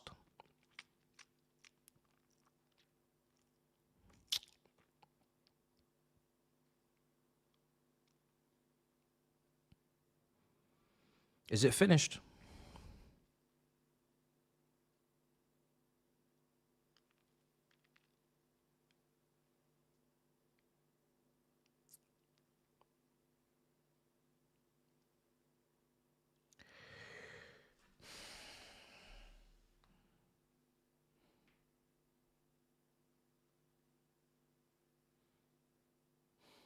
Are we done?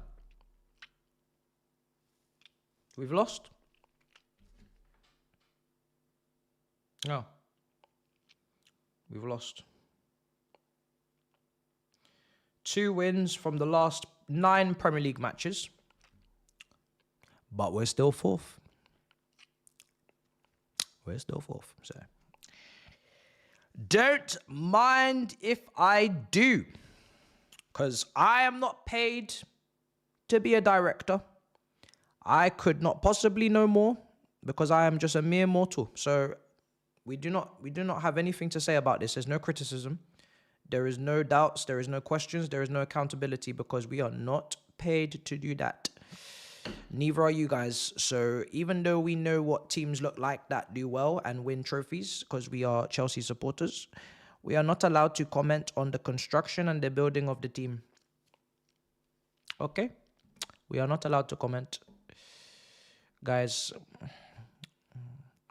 the guys that are at Monaco and Brighton, they know better than us because they have won many trophies and have constructed very good teams to win stuff, guys.